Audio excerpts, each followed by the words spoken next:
everybody watching right now. This is episode 4 of the Under Reunion Lights podcast. Thank you for joining us. Today in the booth we got Jay Apaji. What's up, guys? That ASMR voice. We got Mavs Draft himself. We're returning for a second episode. And we got Fozzle in Discord. Fozzle, say hey. Home of the Whopper, what's your beef? And of course we have myself, Rohan. Once again, thank you for joining us. We got a lot of topics to touch on. We got some basketball that we're watching right now on the free league pass. So without further ado, let's get into it, huh? Any preferable topics you want to start out with, Jay? I'm good with anything. Why don't we start off with the Isaiah Thomas? All right. So for those of you who are blissfully unaware of what's happening with former Boston Celtics players right now, there's a lot of, I think Fossil said it best, there's a lot of beef between let's say, Rajon Rondo, Paul Pierce, and Isaiah Thomas. And I personally don't really understand it, because Isaiah Thomas came out a week ago and said he doesn't want a tribute video on Paul Pierce's retirement night.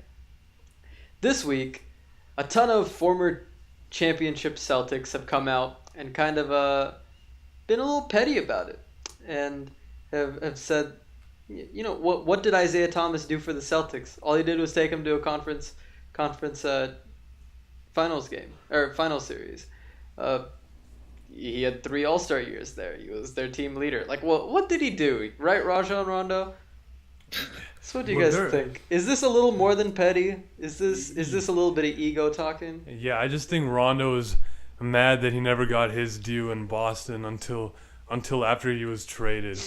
And honestly, like I said, you know, while he was productive for that team, I think he was lucky to find himself on it, and they probably would have still managed to have a similar level of success without him.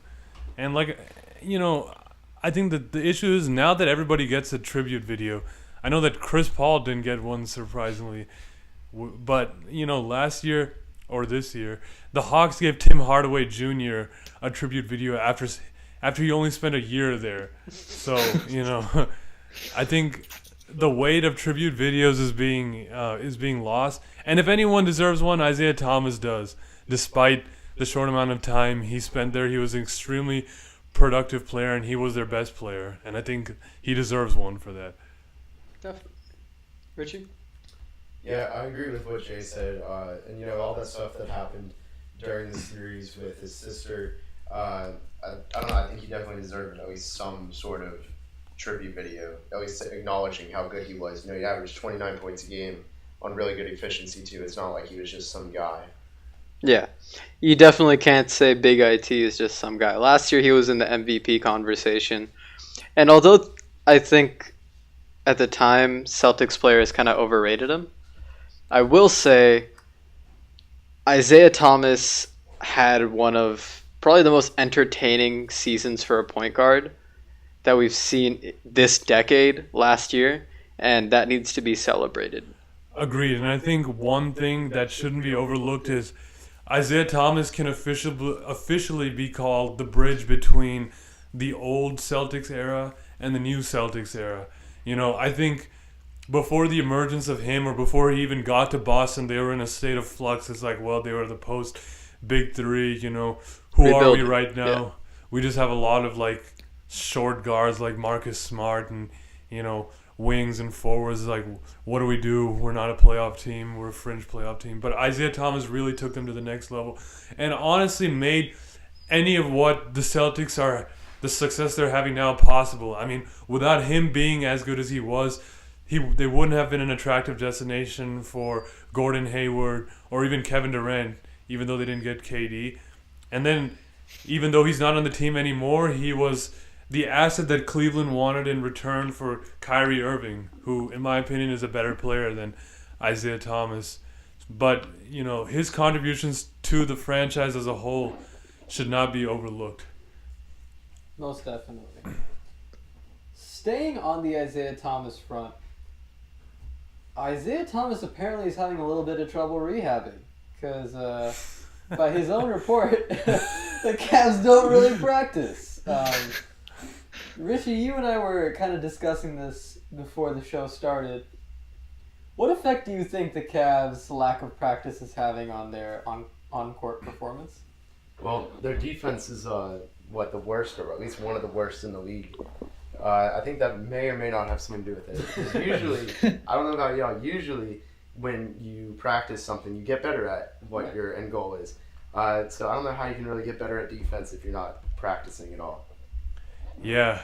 Does the Fifth Amendment protect Isaiah Thomas on that statement? I think it's too late. He already incriminated himself. Yeah. I don't know, man. I think the Cavs' alleged lack of practice definitely does show on the court. Like Richie said, defensively they're not consistent at all. And ultimately, defense is what wins you games in the NBA when you're a good team. You know, all good teams have successful offenses, but it really comes down to how good your defense is when we're talking about winning playoff series. Yeah. Fossil?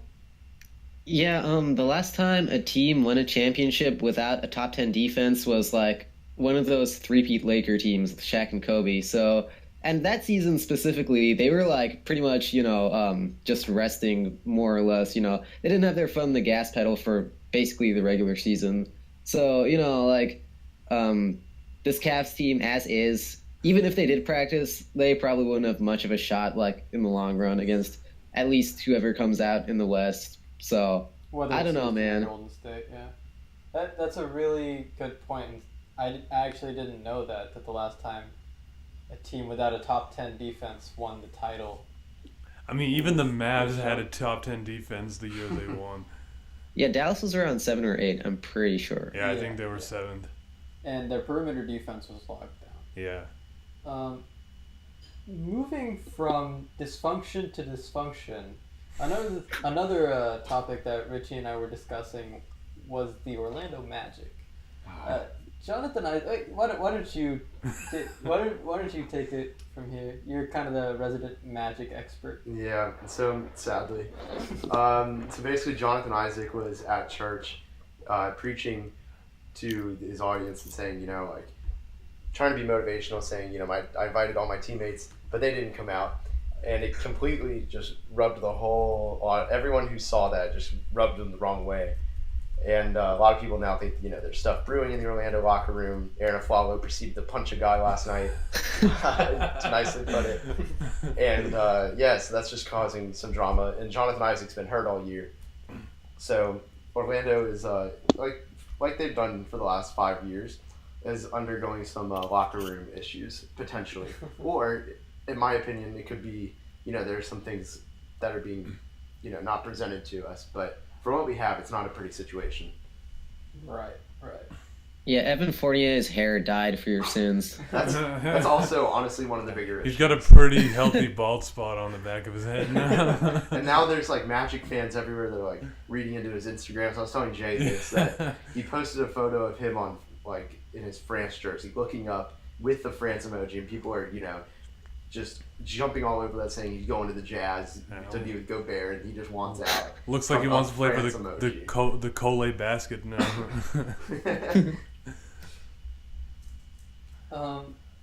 Speaking about the Magic, another big incident that happened last night was Nemanja Bjelica. I think that's how you say his name. Yeah, Bjelica, I think. He was kind of talking a little smack to NBA veteran Arron Afflalo, and did he just catch one to the side of his jaw? Is that what happened? Yeah, I know he got one on the back of the neck. His neck had a nice little red mark on it.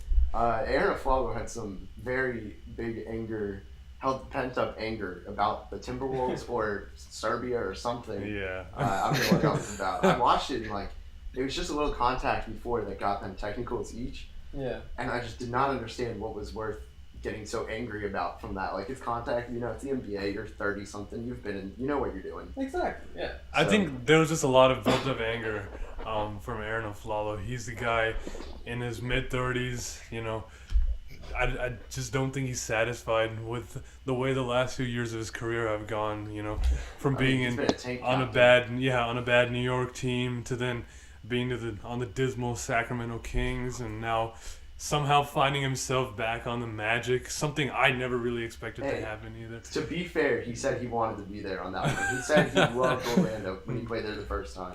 So that was on him. He was also on a very different team before that. Yeah. We're not going to touch on the Knicks or Kings really much today, other than maybe our trade segment.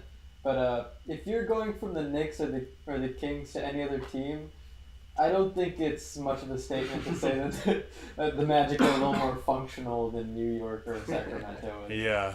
I mean, I really thought that when he got traded to the Blazers back in 2015, that was kind of like a resurgence for him, because even that Denver team that he was on had kind of tailed off at that point, wasn't really having much success.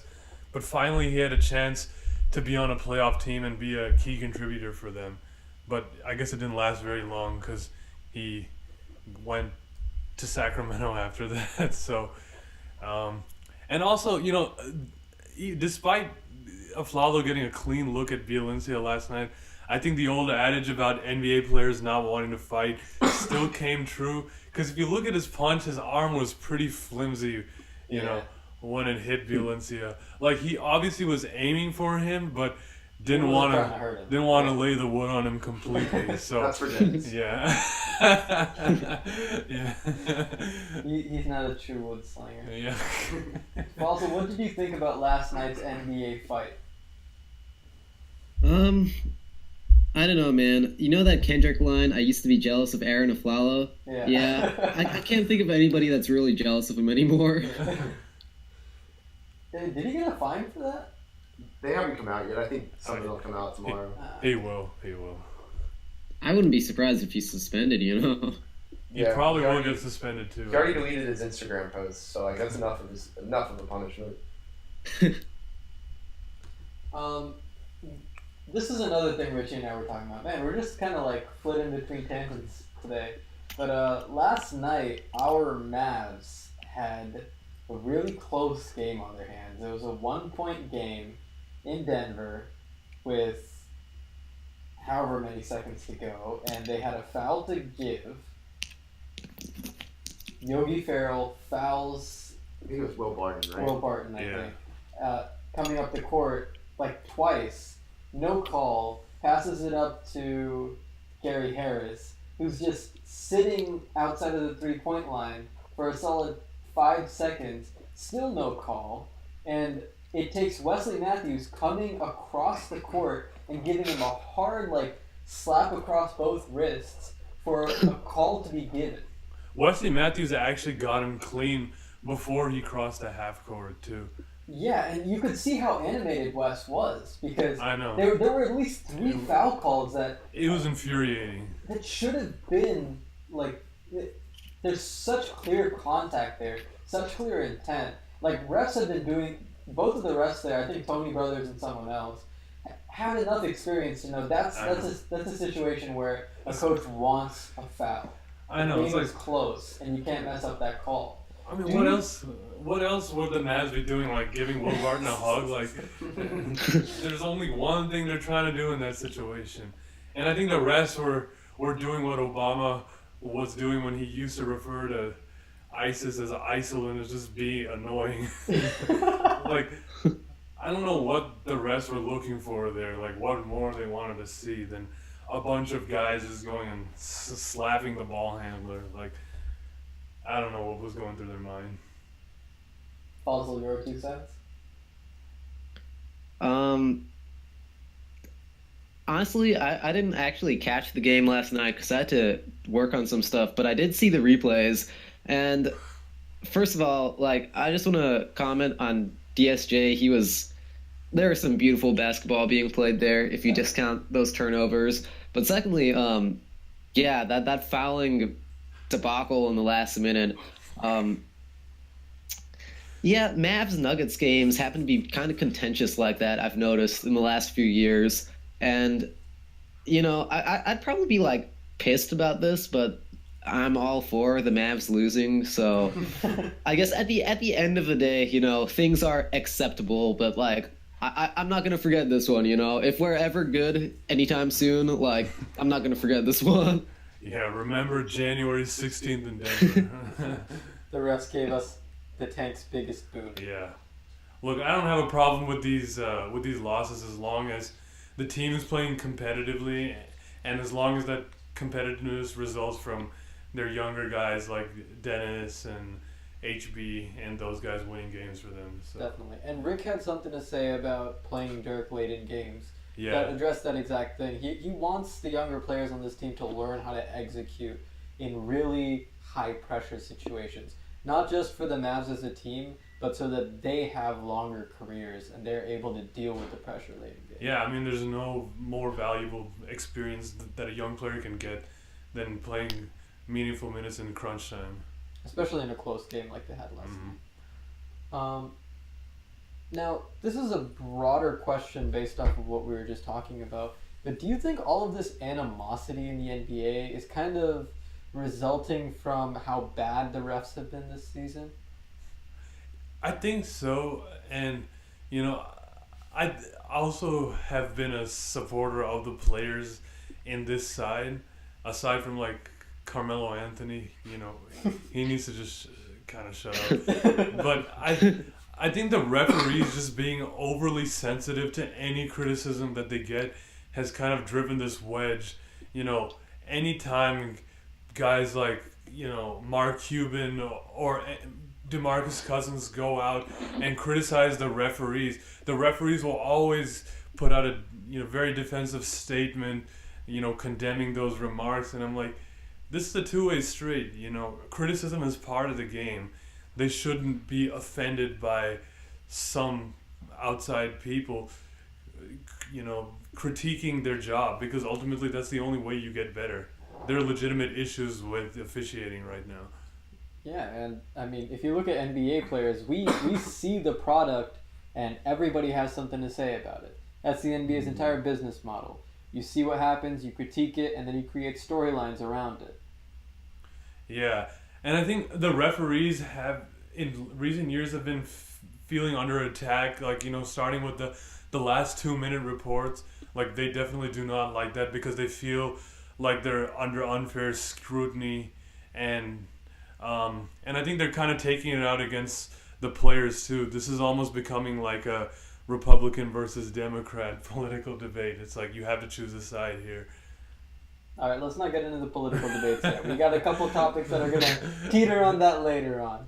But Richie, what you got to say about the NBA fight debacles? I agree with what everyone else has said. I think the fact that like last night, it's pretty obvious Wesley Matthews is attempting to foul Will Barton. I think that's completely obvious, and the refs missing that is just only going to cause players to get angrier. And if that happens, say, in the second quarter rather than the final 10 seconds, if a player has pent up anger towards the ref and they take it out on a player, that's going to be a fight. I mean, that's one way, the refs are causing this to happen. But also, the refs are there to take control and, not have this actually go back to 70s and 80s and 90s basketball where, players were choking each other out and it was just a common foul. Yeah. And they don't want that. And the refs need to at least say, like, something's getting out of hand and be a mediator of some sort, at least to some extent, and just not let that happen. Because, I mean, it's been 3 days in a row now, because Tim Frazier got into it tonight, that there's been some sort of fight in the NBA. I mean, Kyle Lowry and Ben Simmons were about to meet outside the locker rooms, which is the weirdest thing. Meet me kind of cool up there. Yeah, and then you got the whole Clippers stuff later that day. You got Magic. I mean, Tim Frazier tonight. I don't think it's necessarily anything's changed with the players. I think it's just the way the reffing has just been so bad. Oh, yeah. I think it completely plays a role into it. Yeah, and look, I can't help but invoke the political analogy here, because I was going through the NBA referees' Twitter account today, and I was looking at their likes, and they had liked a video explaining how, referees get 94% of calls correct or something, and they're like, oh, don't focus on the 6%, focus on the 94%. And I'm like, that's a textbook political argument here, trying to force people to ignore the negatives about something and just focus on the positives of a situation. That's just my 2 cents right there. But there definitely needs to be change to the way these games are refereed. Yes. And going back to last night, like it comes down to situational awareness. In that situation, you know that the defense is going to foul the ball handler. There's no excuse for missing that. So, Yeah, agreed. And going back to Christmas Day, that was really the last game that I watched with a lot of scrutiny, the Warriors-Cavs game. And there were two calls, both on the Warriors, that should have been called, but neither of which ended up being. There was one on Kevin Durant where LeBron was going towards the basket in the last 2 minutes of the game, gets slapped across the wrist, loses his control of the ball, not called. It just went off the backboard and they got an easy bucket on the other end. And then the other was Draymond Green, and this was even later in the game, so it was actually crunch time in a close game between the two best teams in the league, right? A finals rematch on Christmas Day. Draymond Green has LeBron James in basically a full Nelson in the last 2 minutes of the fourth quarter. LeBron James is trying to get the ball. He has both hands up above his head, and Draymond Green has his arms underneath his elbows. Like, how are these not called? How are these not situations where you have to get in between the players and say, hey, some contact just should not be allowed in the game of basketball? yeah, that's a really good question, and I wondered the same thing. I think the biggest problem with officiating is that, certain players that are more prominent, that are on better teams, get a pass for a lot of these things because referees are just more familiar with their games, with those players' styles. And so it's kind of excused as, oh, he plays that way. Even though it looks a certain way, it's within the rules. It's just we're going to adapt the rules to his game. I see guys like Draymond Green or even James Harden. Harden gets away with a lot of stuff that other players wouldn't, but because it's James Harden and that's the way he's always played, he kind of gets away with it. And there probably needs to be a little bit more objectivity when it comes to these things. Another example is like with Giannis Antetokounmpo against the Thunder. He stepped out of bounds clearly, and look, that's a difficult call to make at that stage of the game, but I think if the refs probably aren't thinking like, oh, this is Giannis, he's going to take huge steps, he's a good player, he's got good footwork, he probably is not going to step out of bounds. If they didn't have that in their mind and were scrutinizing, the play more, they would have probably seen that and called out of bounds. Because that's a pretty egregious mistake. Yeah. And on that note, I actually think in the Warriors case from Christmas Day, I think it's an issue of these players are big, this is the most profitable team in the league, they're the best team in the league. If we get a call wrong against them, or if we call something really small against them, we could be criticized more than anything. So I think it goes back to referees not wanting criticism because they really think sometimes it's undue. So if they call something against Kevin Durant for a kind of missable call against LeBron James, they're going to get a lot of negative tweets to them. There's going to be a lot of public pressure against the NBA refs. But what I don't see is NBA fans really drumming up criticism towards the refs for games that happened in the past, especially in the regular season. Because there are 82 games, it's really easy to move on to the next one. Yeah. But you gotta hold them accountable. That's a great And point. it shouldn't be the player's job because their jobs are inherently political. They're entertainers first, everything else second. Yeah. Look, I just think that the referees don't want to be held accountable. All their actions up until this point speak to their general aversion to accountability and their desire to kind of live in this sheltered world where nobody critiques them and they're the ultimate law of the land. And it doesn't really, make sense to me. It's almost kind of like those Blue Lives Matters folks that think that the cops can do no harm, Right. Yeah. Yeah, it inherently serves to fulfill a very, very misguided purpose. Now, we were talking about fights in a very general sense and officiating in a general sense, but there was kind of really public dispute in the Rockets-Clippers game a couple nights ago. Austin Rivers was being Austin Rivers. Austin Rivers should be on the cover for the subreddit Punchable Faces, because man does he have a freaking punchable face. Apparently, Trevor Ariza and Austin Rivers got into it at the end of the game, and Trevor Ariza barged into the Clippers locker room with Chris Paul and James Harden trying to stop him, with Tariq Black in the doorway, menacingly as a 7-footer he is. And there was a little bit of an altercation after the game. LAPD was called to assist the teams to their buses. What do you think about Austin Rivers talking so much shit in his street clothes that it caused Trevor Ariza to get suspended? He's got an inferiority complex, I think. Yes. Dude, he loves playing the victim card too. Like, he purposely did that. I swear, if he was playing that game, he would not have done anything because he would have been way more vulnerable. Getting hit would have definitely been an option, but you can't just deck a dude in street clothes. So he completely played that to his advantage.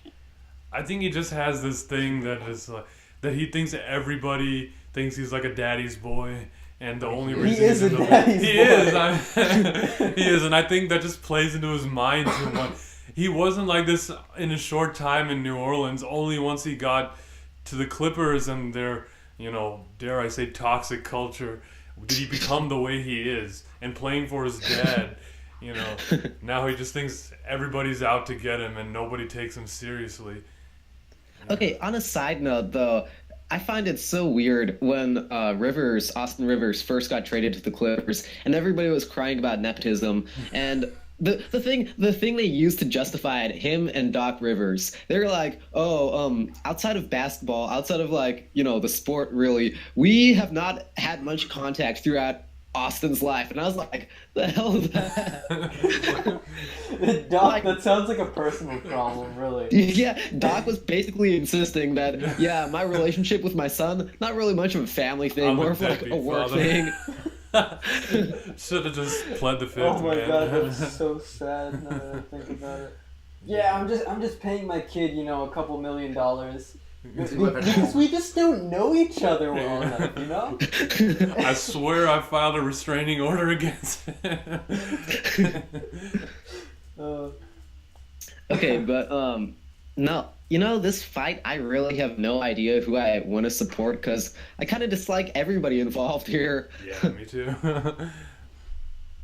I'm sure, I'm sure Trevor Ariza and I guess apparently Gerald Green got mad about something reasonable because I don't want to trust Austin Rivers. Dude looks just, you said it, punchable face. Yeah. But at the same time, I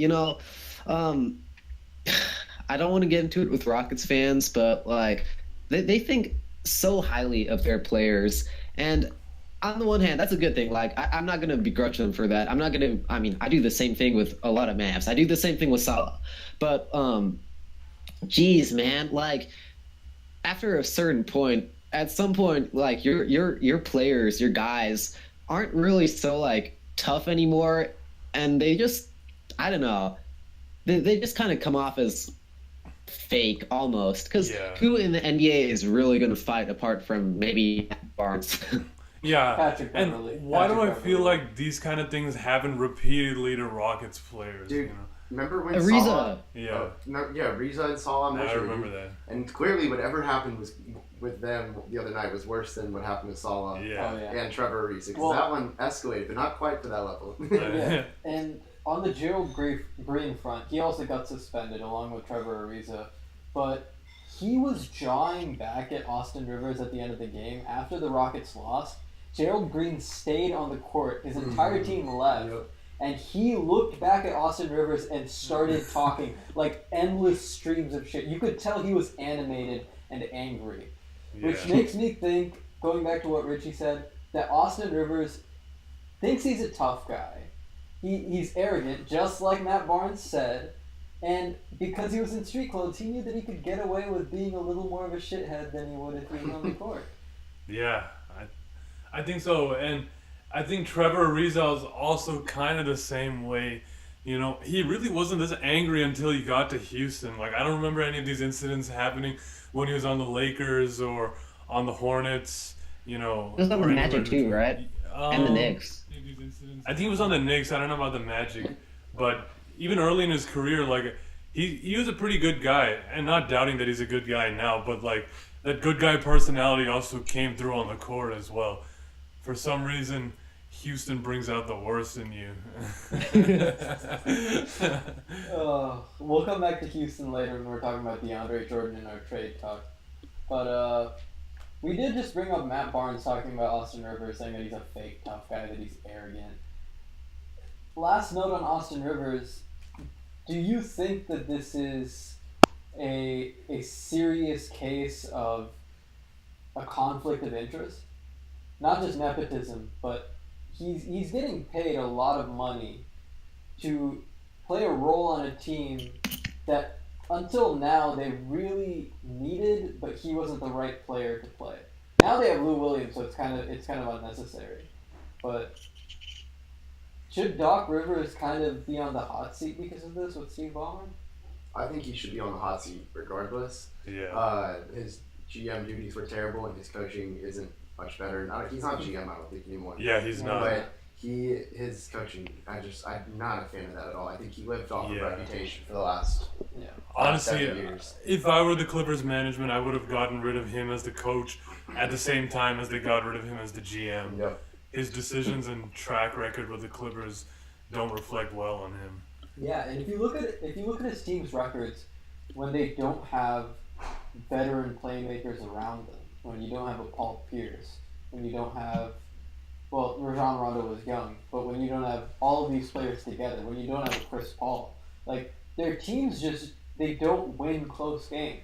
They don't execute in close games without, like, a go-to scorer, a guy that can take over a game like Lou Williams. It says a lot about how good you are at executing, drawing up plays. All of really the bread and butter of coaching when your teams can't succeed in the playoffs at that level. Yeah, and I think Doc Rivers has been blessed with good coaching staffs in his career. You know, he had Tom Thibodeau in Boston. I think he had Lawrence Frank. He may still have him right now.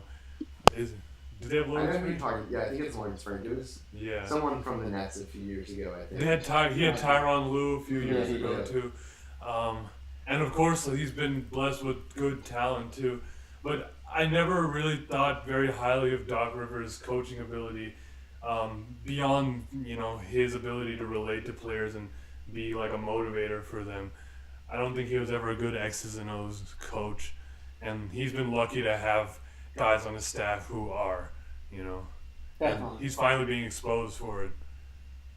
And any Clippers fans out there, I doubt any of them are watching this podcast, because I don't know any Clippers fans that weren't Laker fans. Like, I know. I know one. really, like Clippers fans that were Clippers fans, like when they were bad. He's a Chris Paul fan who used to be a New Orleans fan prior to. Oh, is it one of the Williams? Yeah. There's a guy I know on Twitter who I followed for a couple of years. Oh my goodness, Donovan Mitchell just threw down the windmill. Oh, I missed it. This guy, I mean, I guess he's from LA, and I follow him. He follows me. He knows his stuff. He's been through the bad times with the Clippers, and Right. yeah. So I mean, there's one. Okay. There it Okay. is. So there are a handful out there, but not nearly as many as there are Lakers fans. Moving to the Lakers are 0-7 without Probably Lonzo. 0-8. I think they're Yeah, losing it's by at least 20 yeah. if the game isn't over Yeah, yet. they lost. Yeah, that's a guaranteed L. Now, I know there's a lot of Lonzo hate out there on the internet, and we've discussed this a lot before, but I believe very firmly that Lonzo is one of the best playmakers already in the league at the point guard position. And that's just because that is 90% of what he offers to that team. When he's not there, players aren't getting their shots in the right places. His teammates don't see the same opportunities that he does. It's just flat out that simple. So, do you think that the Lakers are dependent on Lonzo? Do you think that they could perhaps, trade him if LaVar becomes too big of an issue? I don't think we're at that point yet, and I think their record without him in the future. I guess if he doesn't pan out, then I can definitely see them being like, we don't want this to be our mess anymore. Someone else take him. Okay. You know. I think it depends on how the rest of his offense fills out. If he's just like a playmaker who sure makes everyone else better, but isn't making even himself really better. Maybe the offense isn't actually as good with him on the court. Then I think they look to move him and hope someone doesn't look that far and they just look at however many assists he's averaging, kind of like Rondo when the Mavs were the victim of that one. Yeah. And I think that's their best case scenario with that if they really want to move him. But I don't see that kind of situation happening. I think he's eventually going to develop into a better offensive player. I think so too. But if he doesn't, I think they should be really worried about LaVar and the impact that he's going to have on his trade value. And if the LaVar situation continues to go the way it is, I don't know how many teams would be willing to take him on with that additional distraction. We've really never seen this before. Players' parent really just doing what he does. LaVar Ball does. Especially not on this level. Let's take this opportunity to kind of pivot to the ESPN LaVar Ball relationship because yes, LaVar did say something about Luke Walton that he had no business saying, but he also did state it just as his opinion as a fan. He did say in the original interview that Lonzo didn't tell him anything of the sort. But when ESPN posted it, they posted it as a headline saying that LaVar Ball says Luke Walton has lost the confidence of the locker room. Yeah. Why is ESPN being given this credibility when it's clear they're just going for clicks? Yeah, and I don't think they're trying to disguise themselves as anything else. They're clearly, going for viewership, and LaVar Ball gets viewership. I just wish that they weren't, his first choice. I wish they weren't so liberal with the way they approach LaVar. Let somebody else be his microphone. I don't even think it's just a microphone for him because, I don't know if you know this, Jay. I'm pretty sure Richie does. If you've been following the two balls in Lithuania right now, they're doing something called a Triple B Showcase, where like every other game is live streamed on Facebook. It's live streamed on Ball is Life, the site, the famous YouTube channel. But ESPN has a reporter in Lithuania with them right now, like covering them, dedicated to everything that's happening with a high school kid and a kid who's a freshman in college. Just thinking about that lets me know what ESPN's business plan is. Yeah. And it's kind of sad to see the decline of ESPN. They once employed a lot of talented writers who now write elsewhere. But I used to go to their site to read their content. Now I hardly ever read ESPN unless it's, like a special feature by one of their, big writers. Yeah. And I think it's pretty evident, like you said, that ESPN is just going for what generates the most traffic for whatever little quality content they put out now. Yep. And I use them I can think of just two things right off the top of my head, which are just box scores because it's really clean. Yeah. And then also the trade machine. Those are the absolute only two things ESPN offers to me anymore. Yeah. Because I think you can get almost anything else specifically you're looking for from another sport of any kind, basketball, NHL, MLB. Yeah. It doesn't really matter. Really, if you're not there for NFL, you can probably just go to a more specific sport site and get much higher quality analysis and content. And whatever I've said about ESPN to this point isn't saying anything about their local guys. As much as I do think that ESPN as an organization and their reporting is fixated on creating storylines that sell ads, at the end of the day, that's their business. But people like Tim McMahon are pretty good at their job. Yeah, like they write he's one well. Of the good writers. They're able to choose interesting topics. They give complex takes on the issue. But then you have their television shows, and it almost feels like a TMZ-ified, like bread and butter CNN version of sports news. Yeah. Fossil? Hey, am I like back on this thing? Because for a minute there, like my Wi-Fi just died. Yeah, you were. You We did can cut hear out for a solid minute there, but you're back. Okay, yeah. Just side note. Freaking Time Warner cable, Spectrum. Don't get it. That stuff sucks, man. It's the worst. I can confirm it's the worst. Yeah. So, what was the topic though? I'm pretty sure I got it at ESPN. Like, how useful it is nowadays, or Yeah, How- along those lines, Basically, yeah. we went from the LaVar ball conversation into that. But before you say that, I'm pretty sure Time Warner is the it's the parent company of CNN, and Yeah. it's Their internet and cable operations were bought by Spectrum. yeah. Who is now where the Hornets play the Spectrum Center. Yeah. Right. Tying back to You- the NBA right there. You're right. I know that there's a split there, but ABC owns ESPN, right? Yes. I believe And so. At Disney least Disney they owns own both of broadcasting. them. Yeah, Yeah. Disney owns both of them. Anyways, Fossil, keep going. So technically ESPN, or rather, yeah, ESPN sponsors the Orlando Magic. I don't know why I all don't know how 82 to- Magic games aren't on As a ESPN. Magic fan, I don't know how to feel about this.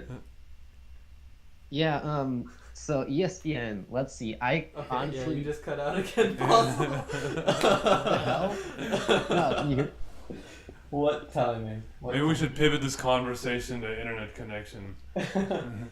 Hey, tonight on the RL website, we're gonna have a headline: Resident Magic expert Richard Saban says, "I don't know how to feel about ESPN." And Use all the directly clickbait sponsoring you the want. Magic. Oh yeah. We're gonna use as much as we can. We're Hey, gonna the Magic are owned by the Aaron Gordon, Devon. Jonathan Isaac. We're gonna even throw in a picture of Mickey Mouse, like doing like a questionable like Yeah. Dwight Powell face, like with his mouth open.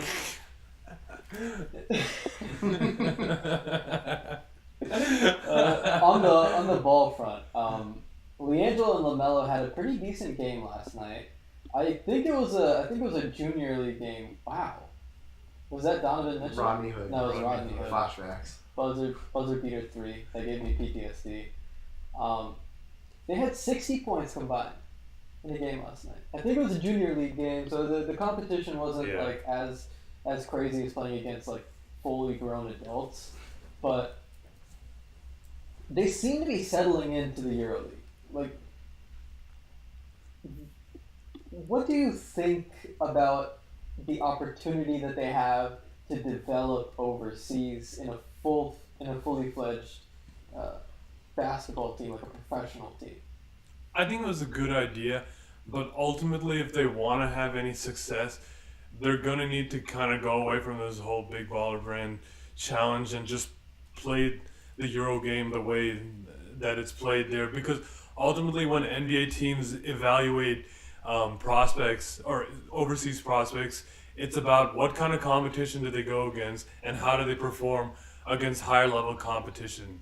Because obviously, it's never going to measure up to the NBA, so it's how did you play against the best teams in Europe or some of the better teams in Europe? I agree with that. And like, at the beginning of the season with college basketball, we're really desperate for film. You don't see scouts start saying like, well, he did really well against this exhibition against this D3 school. You Yeah. know? Exactly. Like, you want to see how they do against the best. That's simple.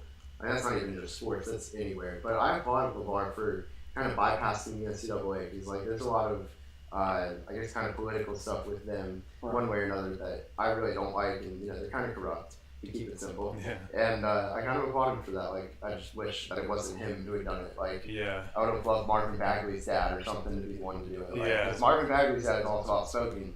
He knows his limits. Yeah. Right. I question whether LaVar, as a marketer, really knows what the NBA is looking for in prospects, because Lonzo got in because he had something special that he could do on a higher level. But LiAngelo just isn't a great shooter. He isn't a great defender.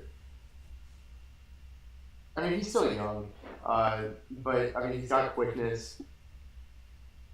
Yeah, I mean, he's still got quickness. So, and I mean, he's still filling in his frame. He's going to be pretty big. Like, Lonzo's got the big body, we never got his official measurements because he didn't do combine, really didn't do any pro day stuff outside of the Lakers.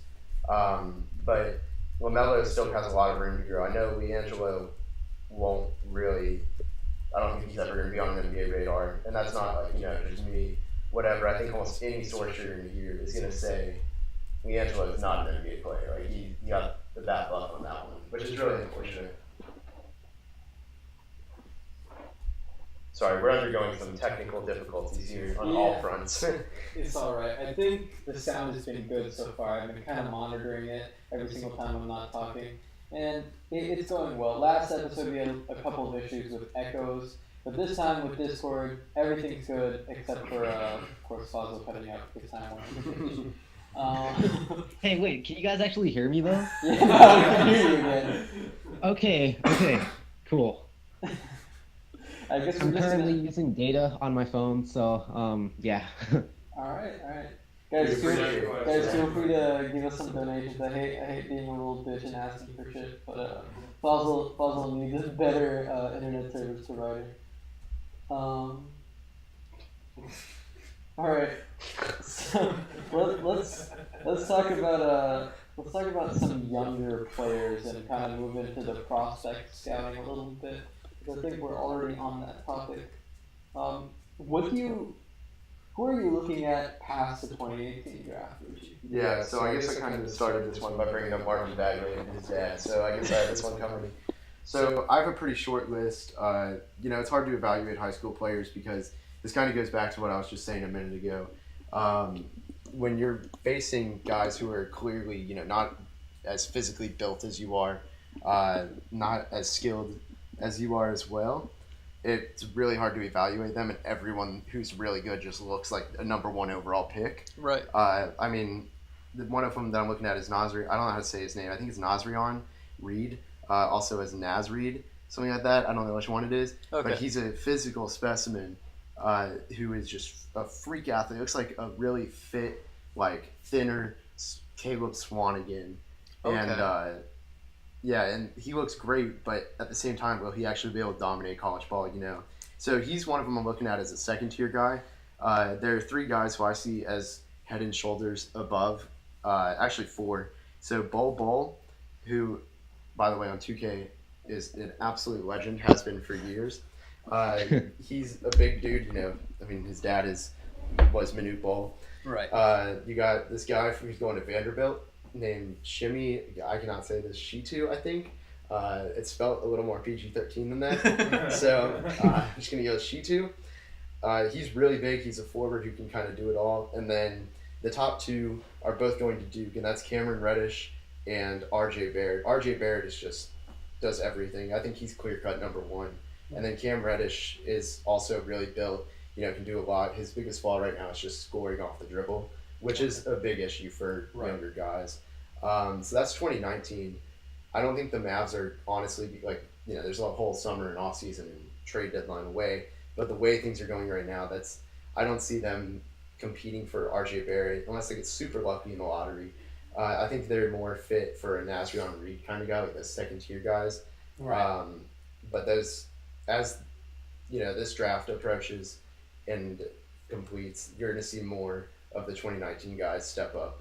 And that's when that's going to start coming up. So my question here really is, in relation with this upcoming draft, where you have two clear-cut, big men that are going to be in your probably top 10, top 15. What is the play style differences between these top 10? Yeah, so I'd say the scoring differences, the scoring instincts between these guys in the 2019 class are just a lot stronger than the ones in this one. I think you're going to see a lot of guys this year you have Bamba, Jackson, Bagley. None of those guys are really known for necessarily scoring. They're all either, Bamba and Jackson really are huge defensive presences. Obviously Bamba because his length is just out of this world. Bagley is really, really just talent. He's playing off talent entirely, it seems. Right. And Aiden, kind of the same thing. He's really athletic. He has a lot of ways to score, but he still has to polish his game and polish his jump shot. Okay. There's really only a couple guys who I see in the top 10. I mean, obviously Trae Young is one of them. And Michael Porter Jr. is another who I see as college players. I'm leaving Doncic out of this because it's a different competition. Those two are just like the biggest natural scorers, in my opinion, of this draft class. Right. So I think that's really what's different. I think in the 2019 class, there's Shitu, Reddish, and Barrett, and there are other guys who could easily very well come along, are just natural scorers. Do you have NBA comps for either Barrett or Reddish? I haven't seen enough to make it. Okay. It's probably someone who's a star in the league, though. Okay. That's really good to hear. We're gonna go to the 2018 draft, But we got around like 10-15 minutes of content to take care of before we do that. So let's kind of go through that. We'll hit trade topics and then. Okay, my mic just reset. We got about 10 minutes, 15 minutes before we move on to Richie's 2018 draft topics. So if you have draft-related questions like Bo Douster, I hope I'm saying that right, asked us in chat, go ahead and put them in. I'll start reading them out once we get to that topic. But before we do that, we got to talk about trades and stuff like that. What, the top chat? Yeah. Richie was laughing at something in our Discord. If you check out any of our previous episodes on YouTube or in a vodcast, I'll have a link to our podcast Discord where, let's say, we're playing 2K one day, or once school is over and Jay Fossil and I are just hanging out, we'll like come into the Discord. If you want to hear the podcast live, we can set up a channel for that without any of the delay or any of the echoes or the technical difficulty. We'll figure that out, but we'll do it by viewer suggestions. Anyways, going back to NBA topics, let's go to something a little bit heavy, and it's a little bit political. But former NBA star Al Harrington had a Players Tribune article on the war on drugs, and something that he said was the war on drugs wasn't necessarily like a war on drug users. It was a war on certain people that use drugs, and there's a racial component to that, but there's also an economic component to it, and there's a goal that the government has. So do we think that he's right, first off? Yeah, I definitely think he's right, and there's plenty of evidence both on the racial side as well as the socioeconomic side that kind of supports his point too. Richie? Yeah. I mean, I don't disagree with him at all. I think there's a lot of politics that gets ignored in sports. So I think he's on the right track at the very least. Fossil? Yeah, I agree with him too. It was obviously pretty blatant back in the day, like, probably when he was growing up. Not so much, I'd say not as blatant nowadays, especially because I guess the war on drugs, so to speak, has kind of been on the decline. But it's still certainly that stuff he's talking about, that component is definitely still present in some ways nowadays. It's just you have to dig a little to really try and find something about it. Right. For those of you who don't really see how this figures into the NBA, back in the 80s, the NBA had a really big crack cocaine problem, and it kind of went from the 70s a little bit too. And I was going to say the 70s.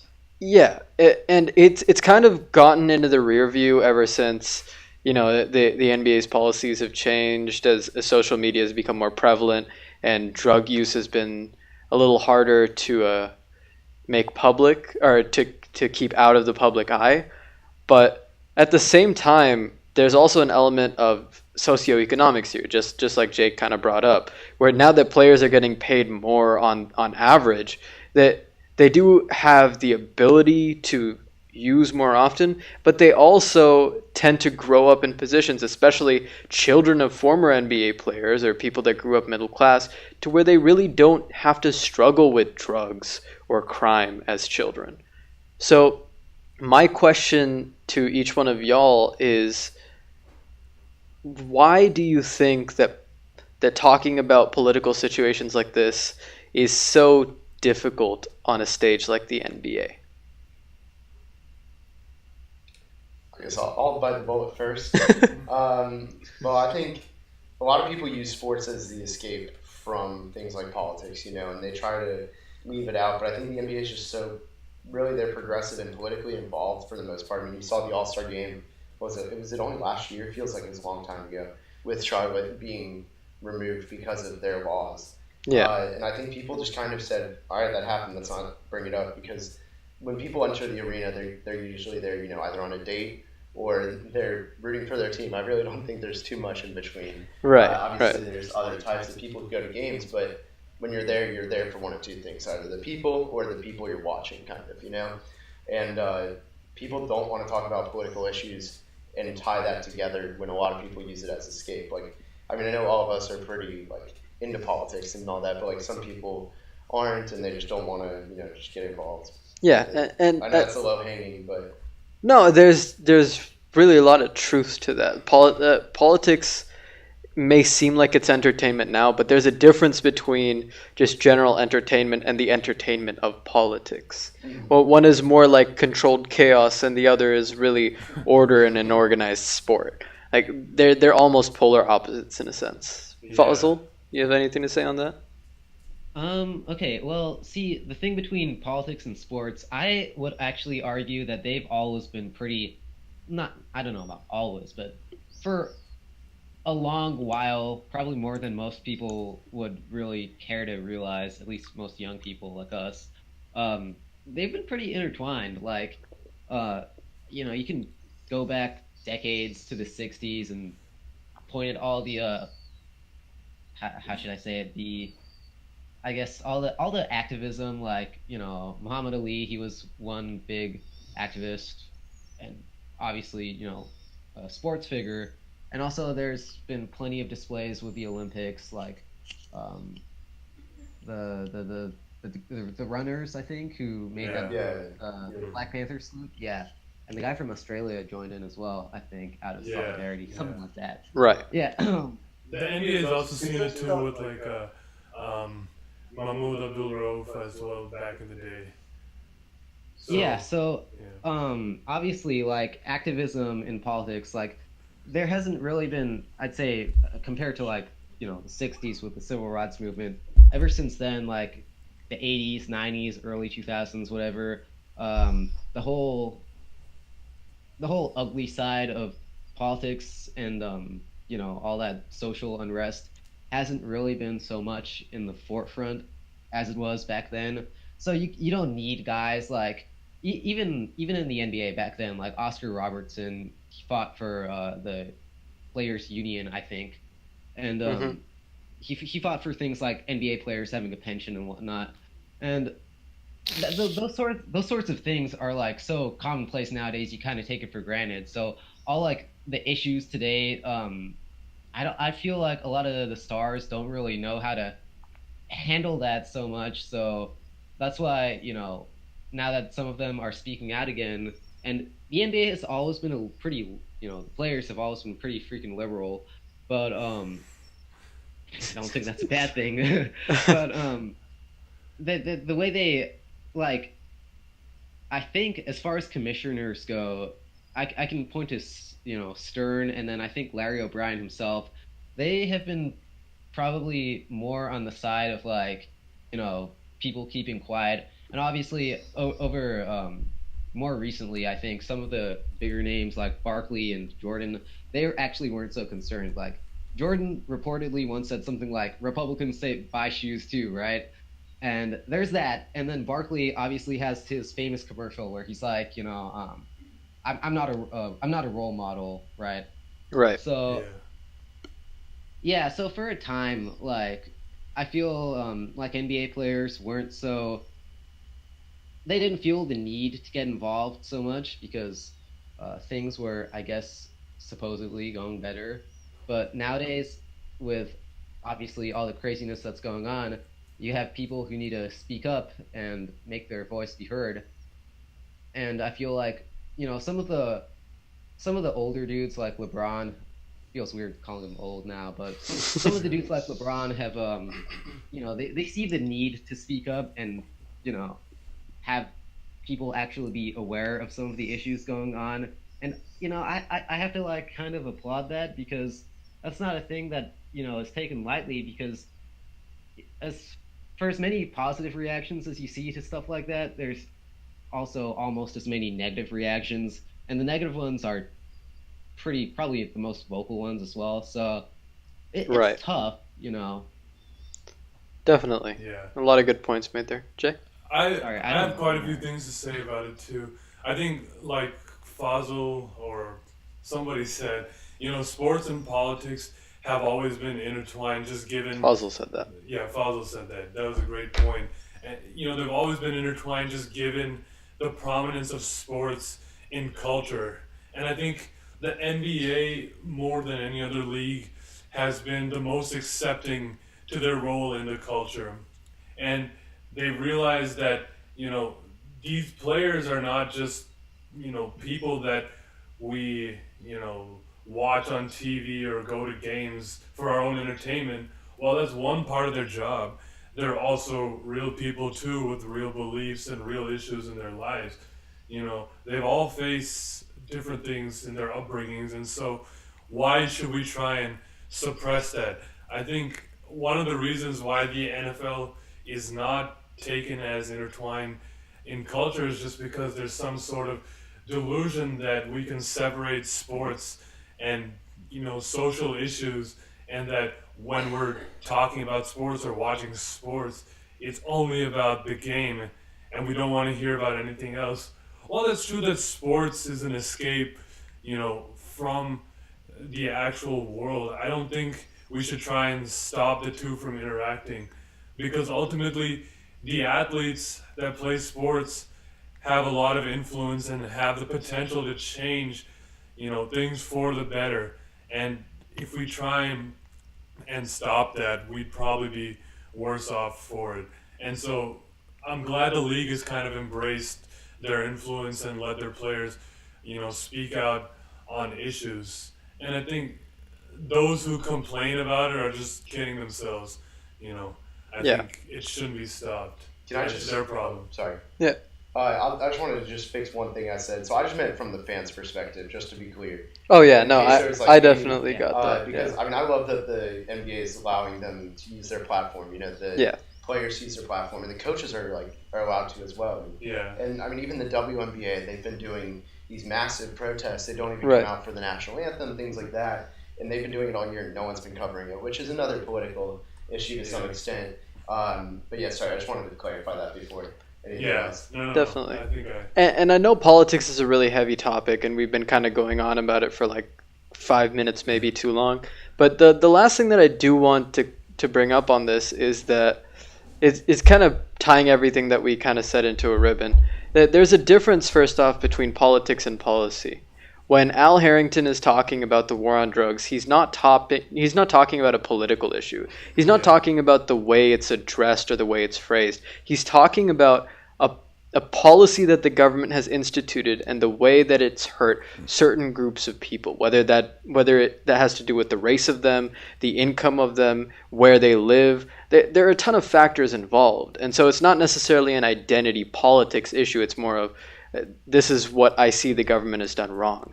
Agreed. Yeah, but the other thing that I think is fundamentally important that Jay just brought up, and that might have gotten lost in how much we've been talking about it, is that basketball is one of the rare sports that gives their players a platform to really communicate what they feel is important in their lives.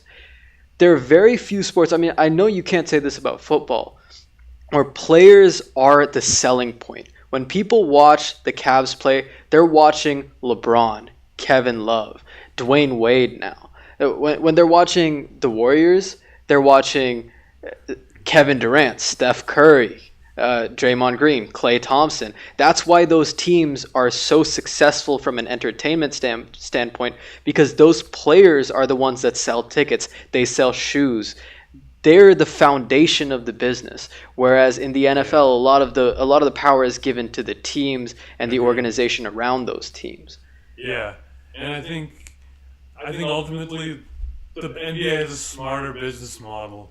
Like, obviously, you want the teams to have an identity, but you want your players to be able to express themselves and have their own brands, because that just increases the popularity of your sport and reaches, areas of fans that you might not get if you're just promoting teams, Yeah, and there's a level of authenticity to it, which Yeah. I think is the core of it. I think fans can also connect to the game more.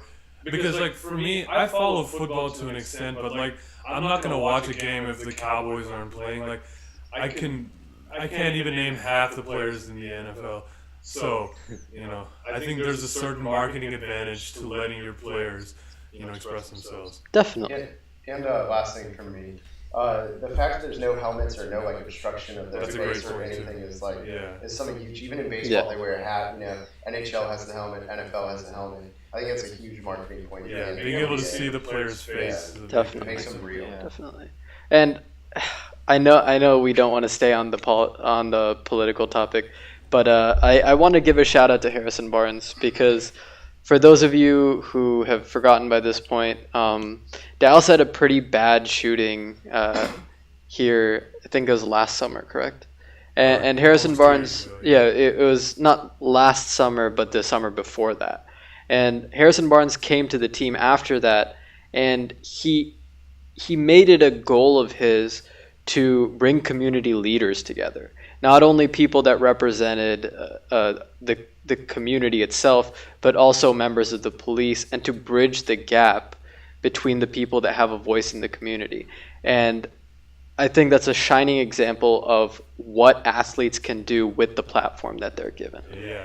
He's done a great job of getting involved with the community and, with the underprivileged youth. And I think he's gotten a good amount of recognition for it, too. Absolutely. Now, moving on from the more serious topics to trades and speculation. Specifically, Alvin Gentry made it clear in kind of a humorous way that Anthony Davis is not going to Boston. I think he said something of the sort that, like, they would have to trade the New England Patriots and something else for Anthony Davis to even be on the table. So, really quick question that warrants a quick answer. Do you think Anthony Davis will be traded? You want the long answer or the short answer? Definitely the short answer. No, the long answer is like 2 words more. Okay. And a lot more explicit. But Okay, let's get the long answer just for hell no. posterity. No. It's still more explicit. I'm just keeping it, I can't say shimmy sheet too. Okay. I'm not saying that. Okay. That's a no on my end, also. Fazal? Do I think Anthony Davis will be traded? Dude, I don't want to make this, I don't want to think about that at all, because that's just crazy. But, obviously, past 2 years, crazy shit has happened in the NBA as far as, like, trades and... I mean, the DeMarcus Cousins trade is probably, like, the biggest shining example of it. God, that one was such a disappointment. Yeah. So, as far as things go, I'm going to say no, but, if it happens, I wouldn't be, I guess, too surprised for a move like that to happen, because the Pelicans are just, I don't know what to make of them. Sometimes they make good moves, sometimes they make horrible moves. So I'd like to think keeping a top 5 player, I'm going to call him a top 5 player in the NBA. No, he's a top Anthony 5 player, Davis. yeah. Easily. Yeah, he's young. He's basically in his prime. He's only getting better. He's on the team for a bunch of years. Like, I think keeping him should be a no-brainer. Should be. But if anything does happen, I'm just gonna like cry a little and then be glad I'm not a Pelicans fan. My answer is definitely no. But I'm gonna have to add like a little asterisk there. I don't know what the Pelicans organization is trying to do. They have a significant lack of talent outside of their big positions. They have a decent point guard rotation, but they don't have enough spot-up shooters. Yeah. And so they have to trade somebody, and I think that odd man out is going to end up being Drew Holiday. If you can Yeah, trade it. Holiday's contract is large, and Yeah. he does not put up enough production. In theory, he's the right player, but he doesn't really put up enough production for, like, what, 20 million a year, right? Something like Yeah. that. Jeez. Which is why I think they'll definitely trade a wing along with him if they do end up entering the trade market. But here's the follow-up question. DeMarcus Cousins is not a guarantee to re-sign with the Pelicans. Now, I'm not sure whether he has eligibility for the Supermax or not. I know they still have his bird rights. He doesn't. He doesn't because he was traded, correct? He's traded and isn't on his rookie contract either. Okay. So, based on that, do you think that they will look to trade DeMarcus Cousins? And if not, do you think DeMarcus Cousins stays in New Orleans? I think they'll entertain trade offers for him, but won't actually trade him because I don't think teams will be willing to pay the price for him without the certainty that he's going to re-sign. Yeah. And as far as him staying with the Pelicans, ultimately I think he will, but there's a greater than insignificant chance that he doesn't. Yeah, definitely. We got to remember that we're not dealing with Sacramento here. We're dealing with a semi-competent GM. Keyword semi though. They've made some very odd moves. Like they have no small forwards healthy right now outside of Darius Miller. They're playing each one more at the 3. Like that is a bigger travesty than playing Devin Harris at the 3. Yeah. Yeah. Because Devin Harris can do it. Each one more is just no. In the 5 years that they've had Anthony Davis, they've had chances to make some good moves, but for some reason they haven't. Yep. That's kind of the most mind-boggling / frustrating thing about them. Yeah, their timing is terrible. Yeah. Absolutely. Don't they have like Solomon Hill who's rotting on the bench for like 12 million a year? Yeah, I he's been remember hurt. that. He's been hurt. They also have Ian Clark from the Warriors, which He's a guard though. well, I would have said that he's a really good pickup, but at the same time, if your salary is concentrated on the 1 and 5, you're really going to run into an issue of a high salary cap team that isn't going anywhere fast. Yeah. Yeah, this is a make or break summer for the Pelicans, in my opinion. Yeah. I mean, even if they keep Cousins, I still think it's make or break because you don't want to be stuck on a mediocre team led by Cousins, which has been his whole career. And that point reminds me of something. I don't know if you guys read an article, ironically, that ESPN published, but I forget who the main subject of it was, but it had quoted Anthony Davis, where he was, kind of speculating, like, does the organization Have a plan? Have a plan, or do they value me? Just are they loyal to me? Just given the way that the Pelicans have operated the last, 5 years that he's been there, and I think that's a valid question from him. He's well within his rights to question the organization. Yeah, and I think there's a little bit of history that we got to add in there. The Pelicans, back when they were the Hornets, back when they were the Hornets, were owned by a committee of the entire league, right? Of all the owners in the league. And so it's just recently that they actually did have an owner. And so we got to really question whether the owner is looking at this from a business standpoint where, hey, Anthony Davis sells a lot of tickets. Hey, Anthony Davis puts a lot of national media attention on this team, or whether they're looking at it in a basketball standpoint where, hey, this team has the potential to do incredible things. Like, even with the lack of talent that they have on the wing positions, they are still doing incredible things game to game with DeMarcus Cousins and Anthony Davis playing the 4 and 5. So I don't know. Maybe if they get a good enough deal, DeMarcus Cousins or Anthony Davis goes somewhere like that you would have never thought they're going to go. So on the topic of the ownership, their owners, the Tom Benson family, who also had owned the New Orleans Saints for a long time. So that's an interesting point that you bring up.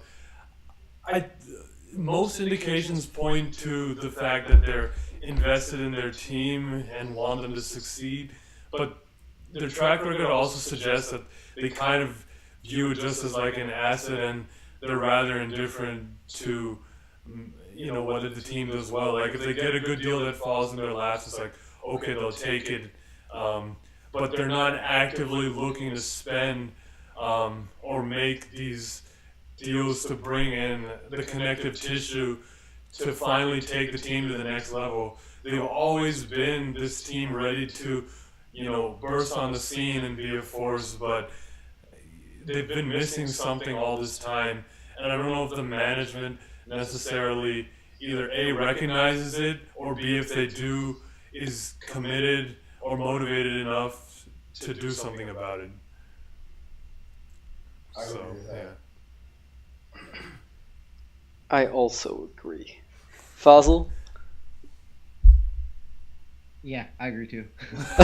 Yeah. Okay, so if DeMarcus Cousins, say DeMarcus Cousins is the one that goes, like, because, he has the expiring contract. Right. I'm just messing around. I just pulled one up. I'm really bad at trade machine for anyone listening to this. I'm so sorry. So it'd be starting, like, obviously picks would be included, but Cousins is only making $18 million this year. What if the Raptors made a crazy move for him? I don't think they do this. Like, they don't go for him, but if they throw Jonas Valanciunas, throw unprotected first, just give up like a handful of picks, just essentially mortgage the future for this move, and throw in Bruno, because why not?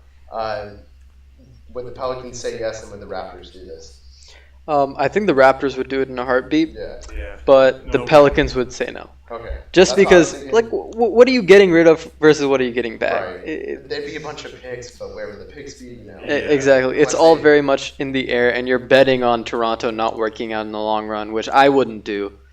Just because you don't know what's happening with the Cavs. The Raptors might be the de facto second or third best team in the East Right. next year. I think Cousins would make that team, right up there with the Cavs. Yeah.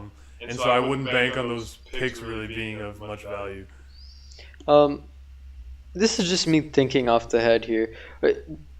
A friend of mine, a Lakers friend of mine, was talking about DeMarcus to the Lakers. Now, I'm one of the NBA fans that just thinks, and take this as you will, Lakers fans, but Lakers fans just want to hear about any star coming to their team because it's a big market team. There's enough coverage of it, and they'll eat it up. It'll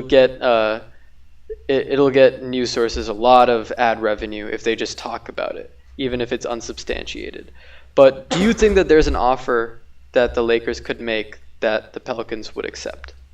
I don't think it'd be better than, honestly, the Raptors one I just drew up, because I'm looking at it, they owe their pick this year, so the earliest they can do is 2020.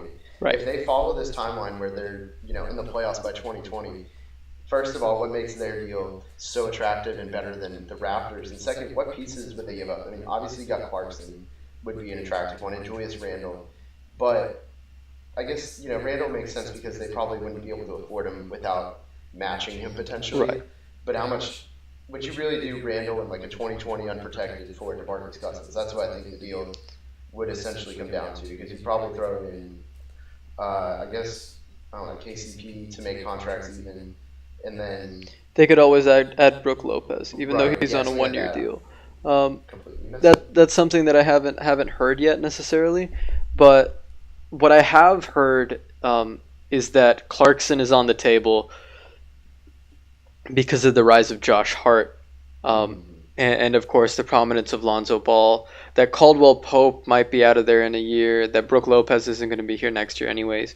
The other thing that I've heard that's kind of important on the Lakers front is that if they're positioning themselves for DeMarcus Cousins, they'll try to go all in for Paul George. That's true. That would be a big play. That would definitely be worth it. Definitely.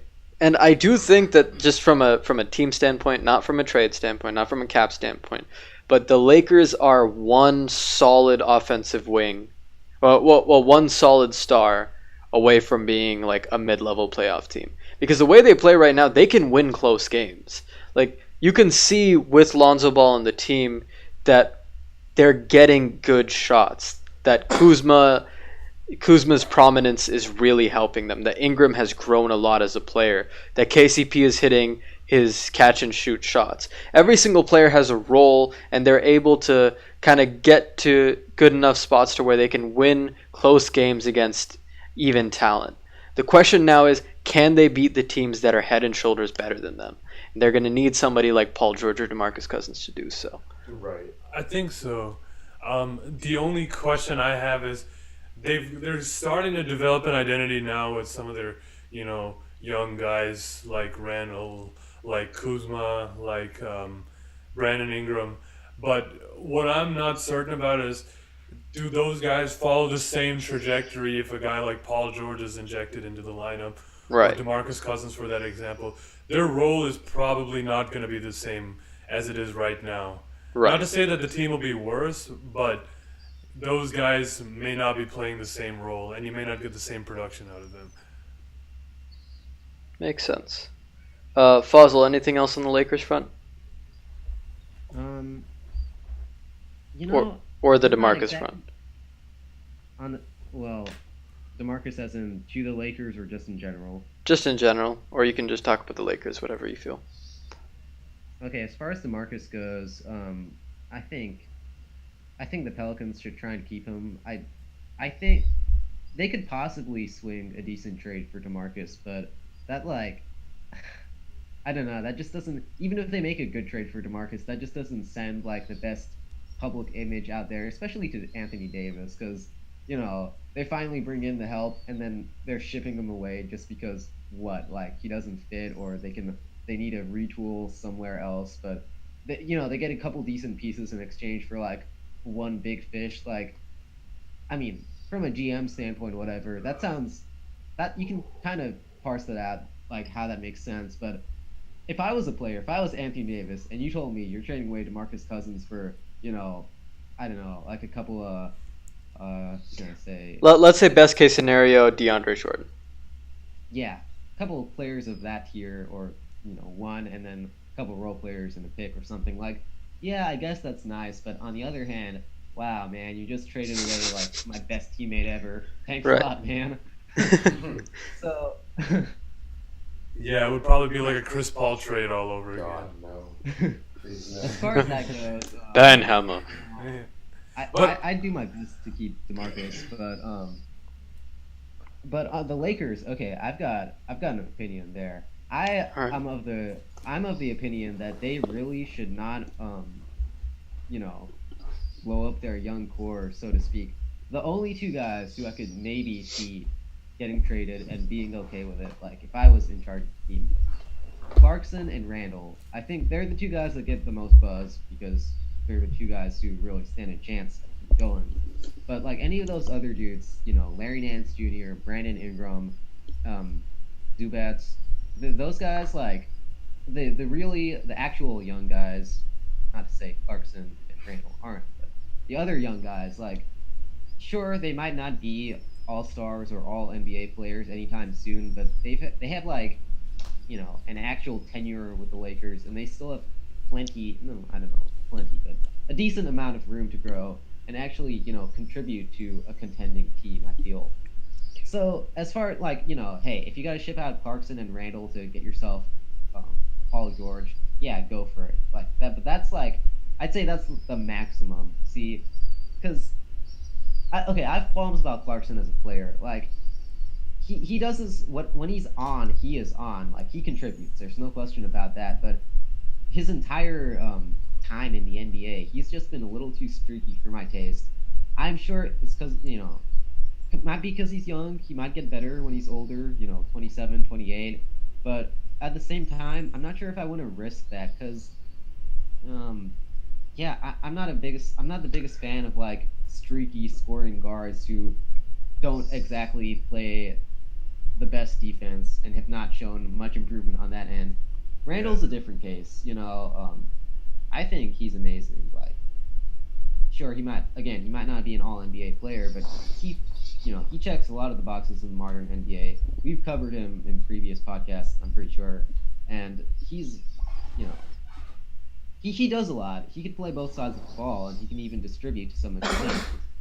On that end, though, if you have to trade him and you got a guarantee from like, say, Paul George or DeMarcus Cousins, and Which you bring could in one of never those have, guys. but yeah. Yeah, but if you can bring in one of those guys, and the only way to really free up that cap space is to say goodbye to Randall, because obviously he's going to get a big contract from somebody, then yeah, I can see going ahead and trading him. But all those other guys, that's like the extent of it. All those other guys, especially Brandon Ingram, I feel he's taken a decent leap in just his second year. Yeah. He's still like only 21. Yeah. Well- yeah, they can still. I think they have a real, place on the Lakers, and I'm not a proponent of like trading any more than like two, maybe three of those guys to get like yourself cap space or picks or whatever for some of the more established names. Like I can see your point about Paul George, getting him the established wing that makes you a tier playoff team. That's good, but all those super teams, I don't know, man. I think with Lonzo, you don't really know how Lonzo's going to turn out yet. He's going to be good. We don't know how good. So I think it's safer to bet on him, even with all the issues with like, he can't shoot, his dad's a lunatic, all that. But I feel like the Lakers should give their young guys a chance to at least really prove themselves before they decide, hey, it's time to let you guys go in favor of so and so.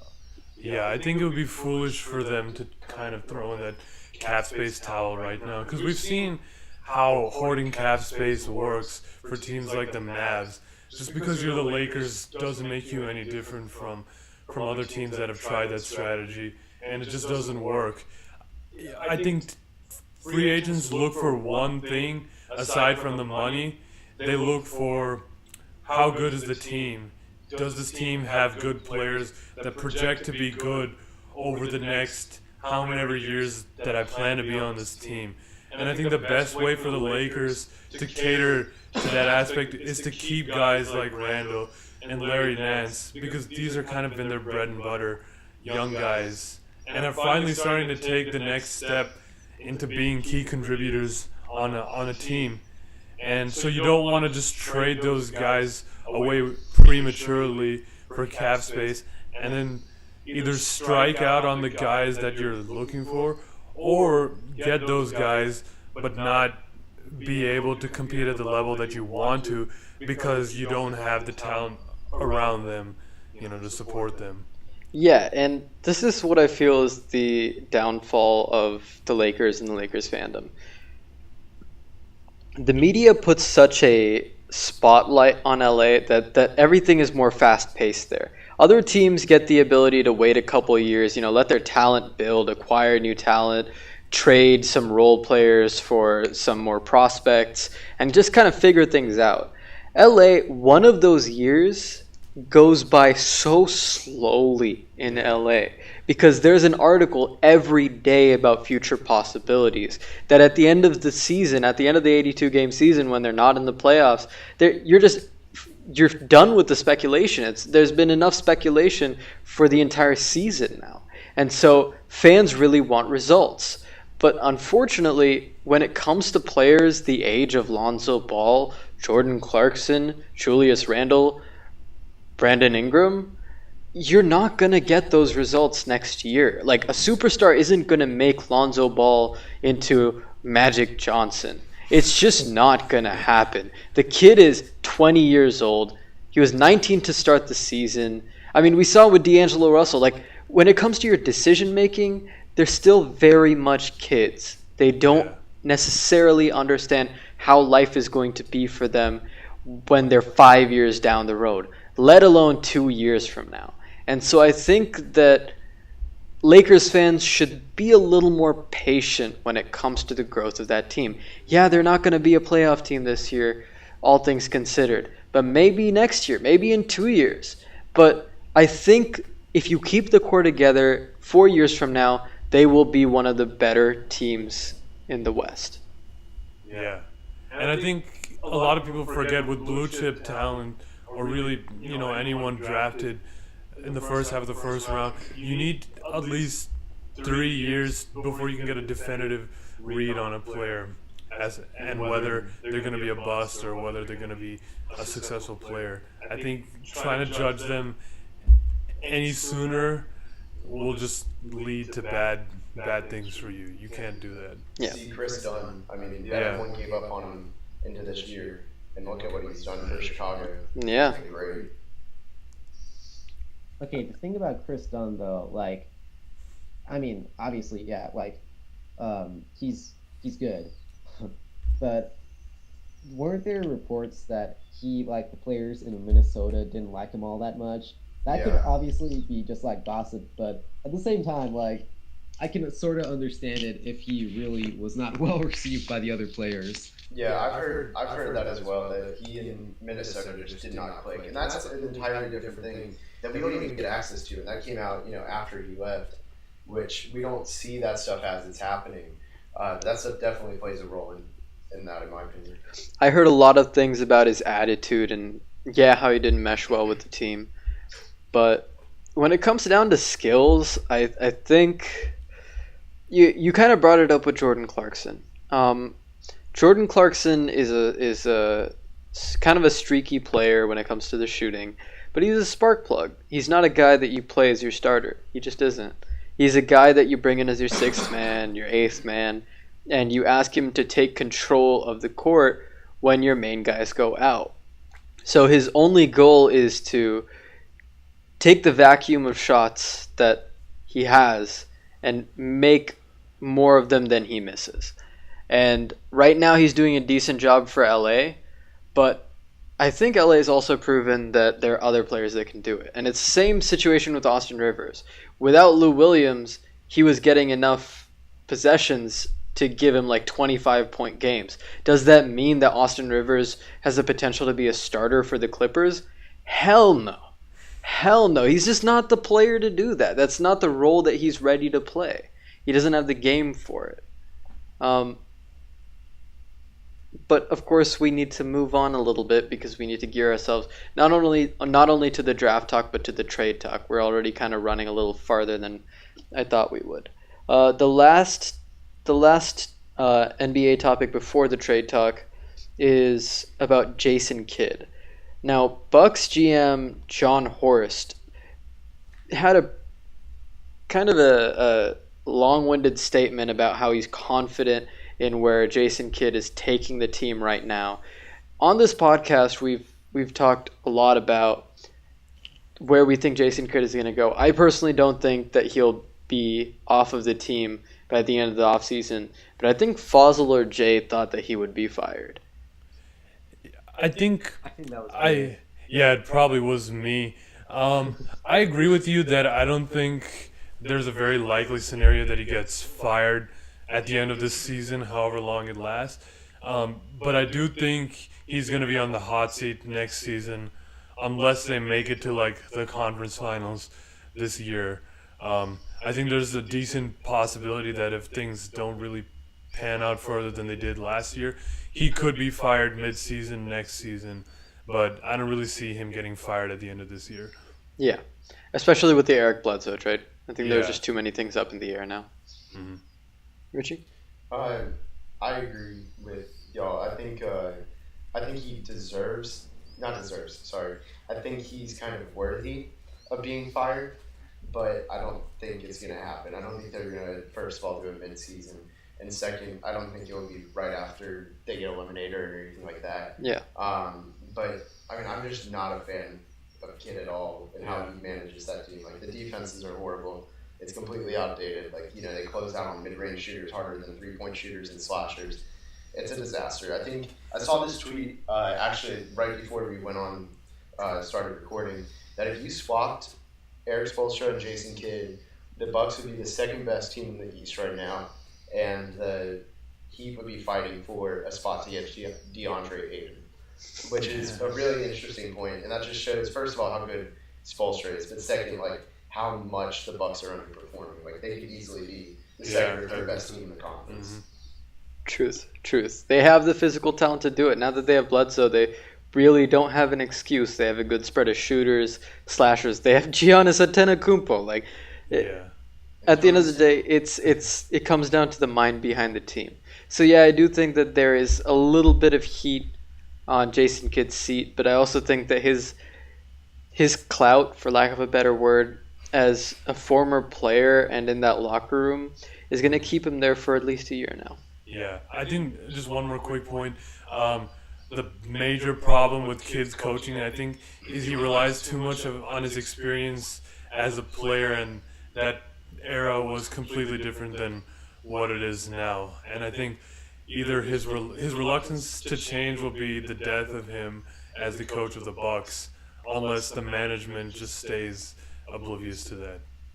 I think there's an element of truth there. I also think that Jason Kidd understands the basketball court very well, probably better than anybody on that team in that organization. I don't think he understands the role of the coach behind what happens on the court, as well as he needs to take that team where it can go. Moving onwards to trade targets, we have a requested trade reportedly in LA. Right, this was reported right after the LA-Houston fight that DeAndre Jordan wants to go to Houston. The question is, do you actually think that that's going to happen? No. I don't see how it could. Like, maybe Like, who would they Ryan trade? Anderson somehow, but like, And I think that was also massive speculation too. I don't know if there's any substance behind it. Yeah. The important thing to note, especially with trade talk when you're getting closer and closer to All-Star Weekend and the trade deadline, is that a lot of times it's teams leaking things to see how much interest there is in that deal. A lot of times it's even like agents or people close to the players that want to see what the buzz around them is, what maybe they could get in free agency, or if they needed to be traded the next season, is it possible? Would the team be interested? Do they have stability with their current franchise? There are a whole lot of factors here, and there's a little bit of politics involved in it too. So where do you think DeAndre Jordan ends up going? Do you think he will be traded first off, Richie? I think he's going to stay, especially because the Clippers, they've completely redone themselves as they just make an awful turnover. I mean, they're fighting now for the 8-9 spot. I don't think that they're going to tank like I thought they should have. If Blake missed more time, I think this is a different conversation. Right. But I think the Clippers are going to try and just hang on to the 8th seed. Like, oh, we don't need Chris Paul. But I really hope they make the 7th seed and the Rockets make the 2 or whatever to match those two up, because that would be heaven on earth for everyone not involved with either of those two teams. Right. And I would love to see Austin Rivers on the court during that playoff series. I don't know. Would you though? It'd kind of be funnier. Like if he's still talking in the playoffs. I think it would kind of make it more entertaining if he wasn't playing. Yeah, but then again, if let's say the let's say the Clippers by some miracle end up taking the Rockets to like 7 games, right? Like, do you want there to be a situation where players actually get suspended because of Austin Rivers, a dude that's on the sidelines? Like, that would be less and less funny as it went on. Look, I'm not big with the Rockets. I really hated the fact that we lost them twice in a row in the playoffs. So it'd be a nice little dart to have on Houston. Yeah. The other part of it is that when the Clippers were one of the better teams in the West, they blew a 3-1 lead? 3-1 lead. Right? They were the original Warriors. Yeah, there's no other team that's blown a 3-1 lead in the history of the NBA. Yeah. Maybe we have a little bit of recency bias. There's a report that well, actually, let me get Fazl's take on this before we move on to Derek Favors. What on DeAndre Jordan, right? Right. Yeah, okay, first of all, that trade to the Rockets makes no sense whatsoever. That's Clint Capella. What are they going to do? Like, other than if they don't trade Clint Capella to the Clippers, which, again, no reason, absolutely none. There's no such thing as win now when Clint Capella is playing on DeAndre Jordan's level, arguably better. So yeah, that would be funny as shit, though. If they got Jordan but kept Capella, like, DeAndre Jordan would be coming off the bench. Yeah. Dude, I'm sorry, I know this isn't really related to real life. I just want to get on like a 5-second tangent. Yeah. On 2K, I joined the Sixers. I did the whole if you can beat them, join them. I won the finals, went to the second best team. And they have Joel Embiid, me, and I'm a power forward, and DeAndre Jordan. And they have DeAndre Jordan on the bench. I'm saying it can work. It can work. 160-something. Here's my question, though, just as a tangent, a really, really quick one.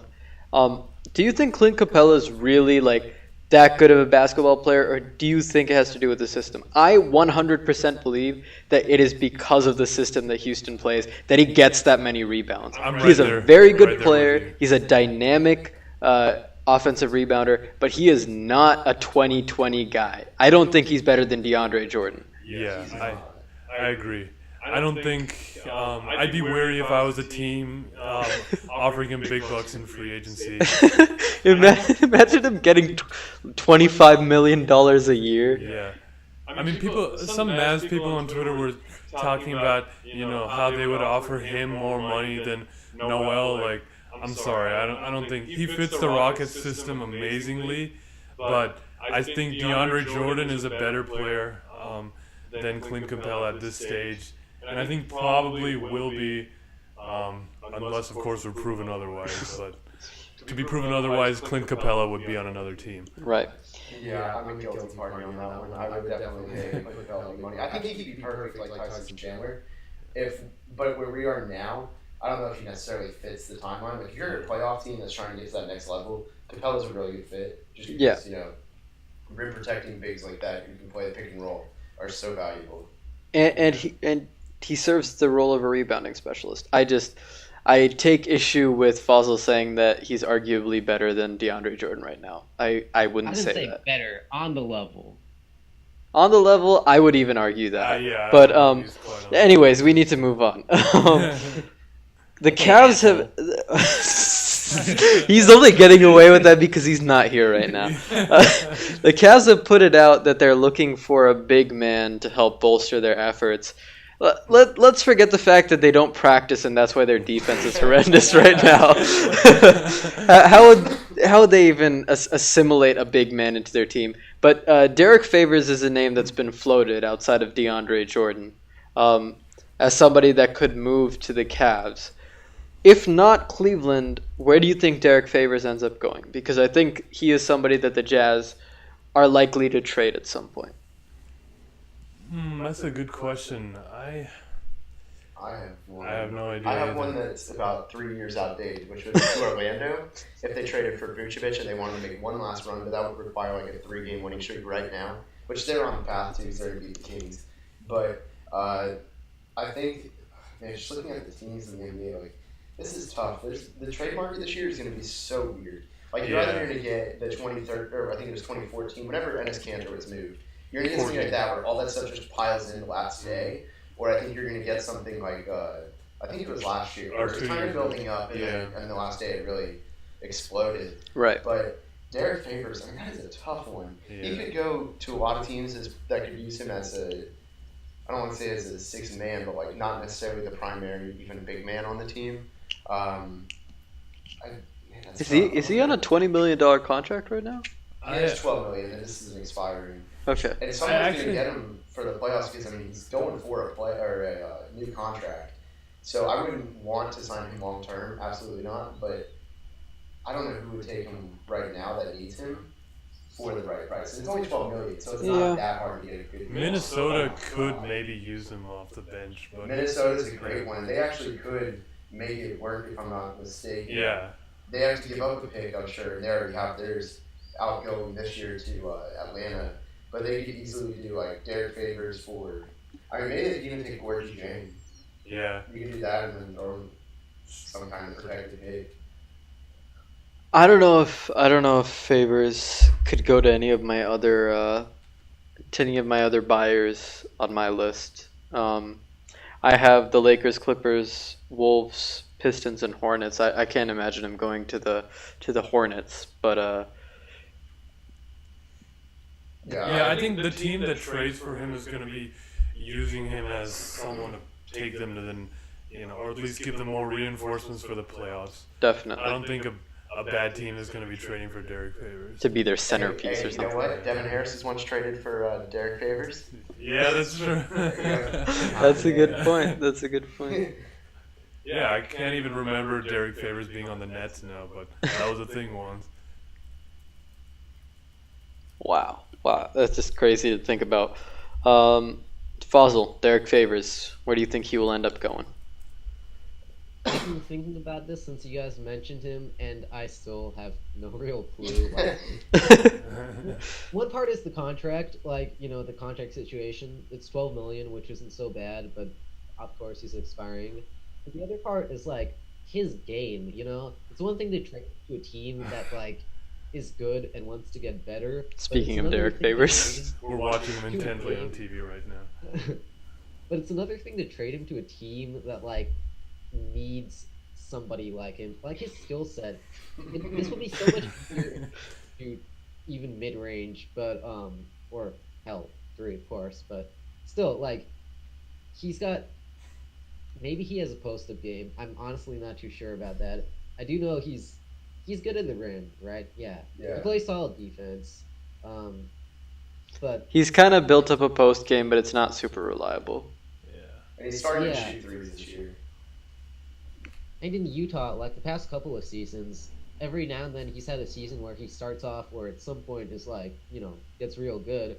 But then, of course, injury issues, they just rear their head up again, and he's sidelined for a certain amount of time, and whatever progress he's made, kind of gets set back a little.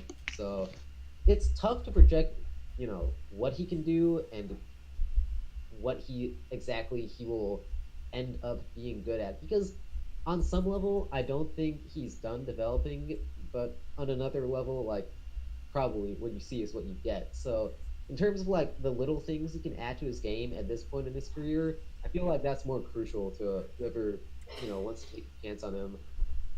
Yeah, I think whatever team gets him is going to be banking on his ability to work in the pick and roll, be a good rim roller, rebounding, shot blocking. I just thought of a guy, not a guy, but a team, the Wizards. Yes. That's another good one.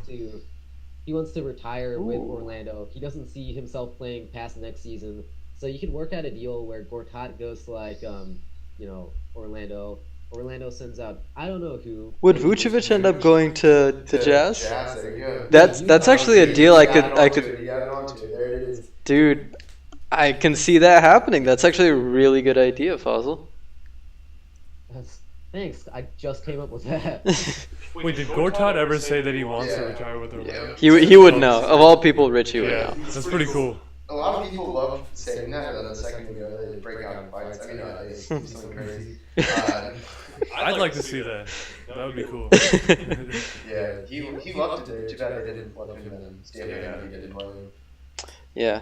Our last guy is Nikola Mirotic. Now, of course, if we're talking about throwing punches, we got to bring up Bobby Portis and all-time featherweight champion Nikola Mirotic. As it comes down to it, Nikola Mirotic has a lot of things to offer any team, but the question is who is willing to give up a solid role player for him? Because he's good at a lot of things, but he's not a proven piece that will put you over the hump. Well, first of all, I think the return that Chicago is going to be looking at for Mirotic is a first-round pick. I think anything less than that would probably be, you'd probably be giving him away. So I could see a team like Washington trading for him. He's a good fit for them. Or even Minnesota again. Anyone who has a first-round pick and a need for a stretch 4 off the bench would be a good fit for him. See, I was thinking Philadelphia, but they could offer either just straight up Amir Johnson. They could do Mavs legend, Justin Anderson, and someone else. I think that'd be an interesting fit. But I think definitely an East team that's like somewhere in the 3-8 range, 3-9 range, trying to creep in. I think that would be a pretty good fit. Yeah, I know this is kind of a pipe dream, but I'd like to see him in Detroit or in Charlotte. Mirotic in Detroit just sounds like a disaster. That sounds pretty depressing. It kind of does, but I would like to see that 4-5 combo of Drummond and Mirotic. Like I just feel like either that'd be insanely bad, or like there would be a great opportunity there for Mirotic to kind of earn his stripes. I don't know. But Charlotte's really the one that I can see happening a little more, because I think Charlotte will actually end up on the block. MKG has had a decent year, right? So I think putting him on the block is kind of reasonable. There's been a lot of talk that Kemba's going to be on the block as well, and if he is, then they're going to get somebody really good in return for him because he's had a pretty astounding year so far. But at the end of the day, there's like 5 teams that I can list that Mirotic could go to. Like I said, he has a skill set that any NBA team could add. Jay? New Orleans would be a great spot for him. Yes.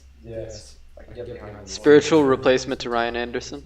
Yeah. They just got like $5 million in disabled player. Yeah, they did disabled player thing. So that's already almost half that contract. You throw in maybe the Bulls love to Omer Ashik.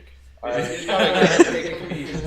can't believe he's still on that team. And hey, you know what? Maybe it's time for both teams to move on and Ashik can go back home. Yeah, we'll go with that. Before he takes that flight home back to Turkey. I mean, they got pieces. I mean, you do Ajinça and Ashik. I mean, throw in a first-round pick or 2, get rid of Ashik. That's a win for the Pelicans. Yeah. Don't even acknowledge the fact that you're getting, Nicole Mirotic to keep the playoffs. Right. That's a good trade. I like that. I think so. It's a good fit. Well, guess. On a side note, every time I see Omer Ashik, I think of this one tweet I saw really way back in the day, like 2014, 2013-ish. And it was some dude who brought up the fact that he, like, every time he sees Ashik, he says he thinks, he's like, the Bulls have this guy, or maybe it was the Hornets back then, either one. They have this guy, and his name is Oh My Ass Cheek. I don't know. I thought that was just, I was what, like 16 at the time? Yeah, I couldn't say that thing. Yeah, he pretty much has been equivalent to an ass cheek in his time with New Orleans. I'm gonna bring up a Jalen Roseism right here. The operation was a success, but the patient died. That was a funny joke, but the execution was just 5 out of 10. D for effort. At least he got his money there. Truth. So we've kind of gone through our main list of trade pieces. As much as I'd love to see Julius Randle in a Mavs jersey, I just don't think the Mavs are going to end up being on the trade block this year. I don't think that's going to happen. Unless somehow magically Nerlens Noel finds a way to earn himself some. Richie, you just want everybody in Orlando, man. But Mark Cuban did declare. You don't want Noel and. Sorry. No, that's fine. Okay. Sorry. Mark Cuban did declare the Mavericks buyers for excess salary and picks. So watch out for the trade deadline. You scared me there when you said they're buyers. And didn't say anything else for a second. Oh, that was in your heart attack. I'd honestly like to see them take on some salary for either a good pick or an underappreciated young talent. Portland did it. I think it's clear by now what Dallas wants as a team at the trade deadline. All you really need to do to figure out what Dallas's goal at the end of the trade deadline is to watch Mike Fisher's articles for the past month, because it's so clear that he's used as a voice, he's a mouthpiece for the organization to put out whatever they want the league to think about them. It's so clear because how else would he get that many that many hot takes? Because his writing just isn't. It's not Tim McMahon's, right? Yeah. He put on articles like the Mavs aren't really high on DeMarcus Cousins. Are you kidding me?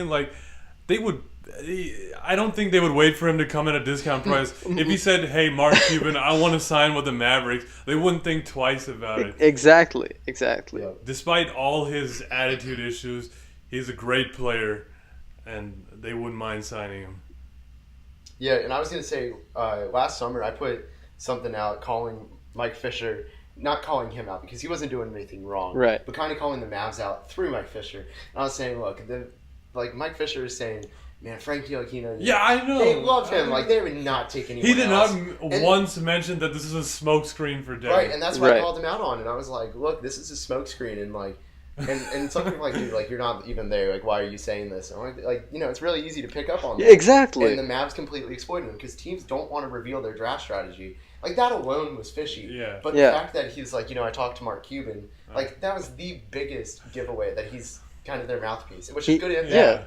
He claimed it to be direct from the source. I remember Mike Fisher even saying they're going to hire Ntilikina's former trainer. Yeah. Like it's set in stone. I'm like, the more you tweet about it, the less it makes me confident it's going to happen. Because Fossil J and I are in like a group DM, and like during the draft we were talking about this, and the first time we heard Ntilikina's like a big name in Dallas, I was like, maybe it's going to happen. Like he's right there in the right area. And then as soon as it became something where like New York started picking up on the Ntilikina hype, I was like, that's why it's happening. I didn't even pick up on it like that. I was like, oh my god, are we gonna get stuck with Zach Collins? I was worried, man, because I thought Smith was gonna go to Orlando actually. So I was like, I did too. Maybe Jonathan Isaac might fall to us at 9. I did. Yeah. I thought that as well.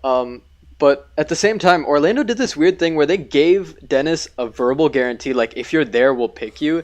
And then they just eroded any confidence that any draftee would have in them now because they didn't select him.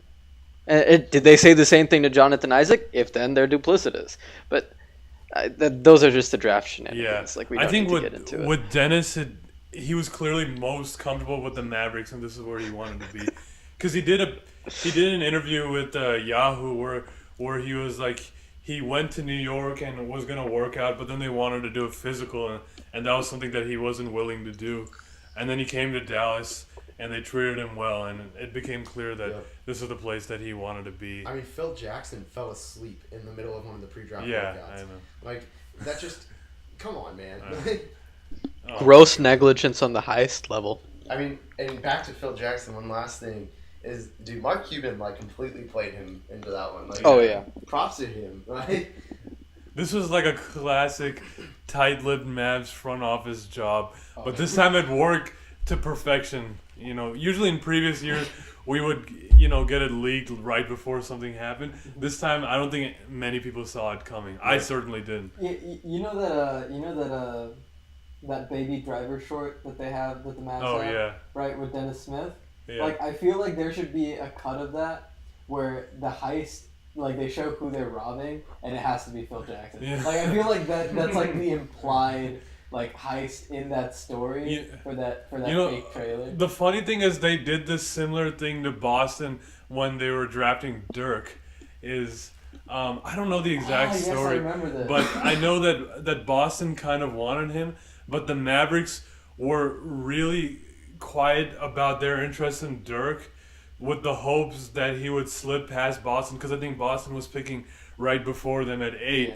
So luckily their quietness paid off, and Dirk fell, to 9, and they picked him.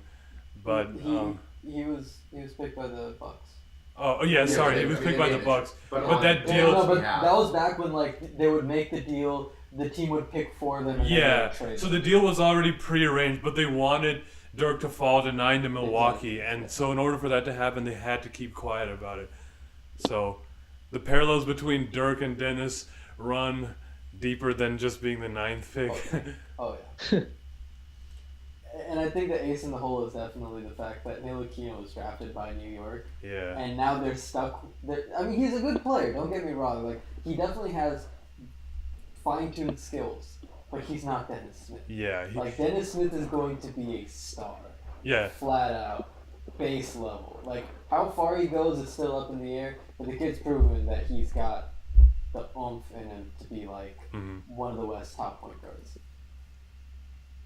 Oh man, good times. I can't wait until the draft this year again. It'll be fun. Now, speaking of, we got the main attraction 2 hours into the damn episode. The last 20 minutes or so of this is going to be Richie, so I'm going to give him my headset. That's a lot of pressure. It is, but I'm going to give you my headset. And we're going to switch places so that I can hit on that mic. Alright. Should I unplug it? You can do whatever you want. Alright, I'm ready. That is what I want. Oh man. This is big on me. You can adjust it. Part of the You know what? I'm just gonna take the judgment and keep the floating ears. Okay. What's up? Jake, could I, All right, so you good? can y'all hear me? Yeah, I can hear you. Y'all can hear me? Oh wow, that is wow. Yeah, so I guess I'll just answer this first question I'm looking at right here. I saw this just a second ago. If the Mavs end up picking 8 through 10, so missing out of the prime picks, Aiden, Doncic, Bagley, Porter, Young, Bamba, Jackson Jr. I feel like that just sounded like a Migos verse or something. Who would your pick for the Mavs be? And I would go with the easy choice for me right now is Wendell Carter Jr. He's got the NBA body. I mean, he's huge. I think he's like 6'10", like 250 something with really long arms, super strong, almost to a fault because he relies on the strength. And he's also, a really good athlete, growing jump shooter, really, really good rebounder. I mean, he's one of the most impressive in the country. And watching last night's game, I tweeted this, that the Mavs' biggest need is right now pretty clearly rebounding. Like Mason Plumlee and Jokic were destroying us, which is not good. But right now, the biggest flaw I see with Carter is just that he relies so much on strength, which that's kind of a concern. But Rick could work with him. I think he's got the basketball pedigree. He's a hard worker, high motor. It really checks all the intangibles. So. Hey, like last week, didn't you share a clip of Carter Jr.? Wendell Carter. And you were like critiquing how he made a boneheaded decision to post up a dude who's like a foot shorter than him. Right. Put his shoulder down. Yeah, so I'm actually looking at the video right now. I think he's clearly like, I think 8 to 9 inches shorter than him. And he just bulldozes him with his biggest power move. And it's funny to see, like, I laughed at him like, dude, you can't be serious. And the announcers were just letting him have it. They're like, come on, man. Like, he's 8 inches shorter. Just use your shoulder and just use the hook move. Right. And that's kind of frustrating, and a lot of people take a while to learn that. Jay is still laughing at that. I mean, that stuff's really frustrating. But he's still got, like, a good post game. He just loves being that much stronger than everyone else, which is just an immaturity thing, I think, or at least you hope it is. I think that's something he could definitely keep improving, though. But it's also a good sign that he's strong enough to be able to do that, I guess, if you look at it that way. You just want him to be smarter about it. Okay. So I think anybody that follows you on Twitter knows where you stand on the top of this draft. But I do have a general question of where you think like the hard limits are. Like, do you think that there's an order that's kind of already set where like certain players are not going to like leapfrog certain other players in standings?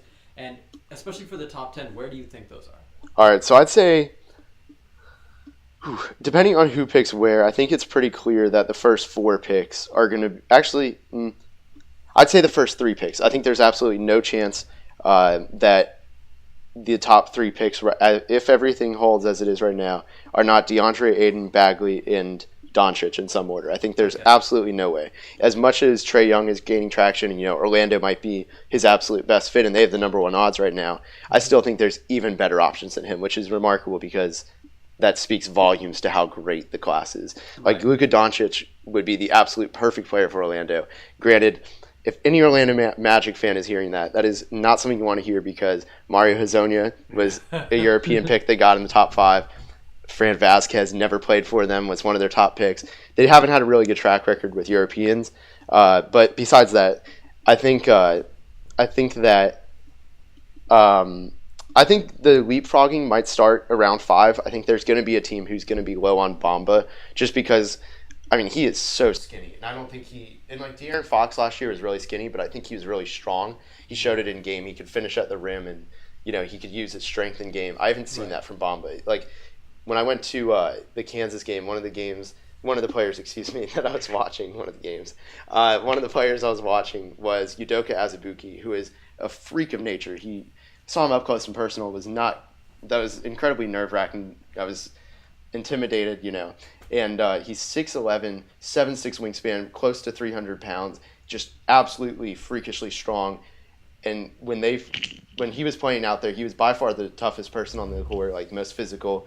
And TCU had a smaller defender who was just getting bullied by him. And they kept calling fouls, of course, because, college basketball is not, you can't really use your strength to overpower as much. Yeah. But against Kansas and Texas, he did the same thing to Bamba, and Bamba there were times where he got it eventually in the second half, but the first half they just abused him by just dominating with him with strength in the low post. And that's something that I think is going to scare off a team in the top 5 that may say, we'll take Jaren Jackson, we'll take a different position entirely, just best player available. I think Bamba is where that starts, and then after that it's completely unpredictable because I don't think you're going to find a team who really has a top 3 outside of with anyone outside of Aiden Bagley Doncic. Maybe one team who's bold and says we don't need a big man at all, anyone who can play any front court position. Let's put Trae Young there because he's probably the number 1 guard to most teams. He's not mine, but a little bold prediction there. But yeah, that's where I think the leapfrogging starts, is about 4. It's going to be a crazy draft. Okay. One name that I haven't heard yet is Porter Jr. Yeah. Other than the question, so I'll start out with just my cursory glance at Porter Jr. Him and Bagley, Bagley, I can tell he has a physical tools and he has the X factor to where he should be in the top 3 of the draft. But Porter Jr. I don't think I've seen enough from him to for him to really solidify himself in any camp for me. Right. So, go on. Sorry. So my question to you is where do you think he goes? What team do you think he can thrive in? Where does he find his NBA fit? I think you can make him fit anywhere. His play style, and I was just checking his wingspan. He's got, the 7-foot wingspan, really similar frame to Bagley. I think you make him fit anywhere. He's not someone who kind of disrupts the flow. He doesn't need the ball in his hands too much. I think he can really fit anywhere. I don't think there's really a bad place for him. Even the Mavs, I was thinking about this. At first, I talked about him and Barnes not being able to coexist, but first of all, Porter Jr. is just that talented where you kind of make it work. The same way that some people thought, I'm trying to think off the top of my head. Josh Jackson? Well, I'm trying to think duos who kind of had overlapping skill sets, couldn't work. As maybe Cousins Davis is a close one. Really talented offensive big men who need the ball in their hands. I don't know if it's the people same had thing, doubts. It's not the same thing, but a lot of people will question 2 people who have similar skill sets at the same position. I think nowadays, positionless basketball is truer than it ever has been. Right. And I think you kind of just make it work. But Porter's game is just electrifying. And sadly, the lack of tape is just absolutely devastating because he's the reason that I say top 3 rather than top 4. I think if he's healthy, there's no question that teams are going to say he's the 4th or 3rd or 2nd or even first best. I think people are going to fall in love with his shooting and athleticism. And that's it's going to be an enigma, though, because we haven't seen him, and some teams are going to get scared off by that. Yeah. But I think the season Ben Simmons is having right now will give some teams confidence in picking him. Even if he sits out the next year, there'll be confidence that he can come in and play at a high level. the following year.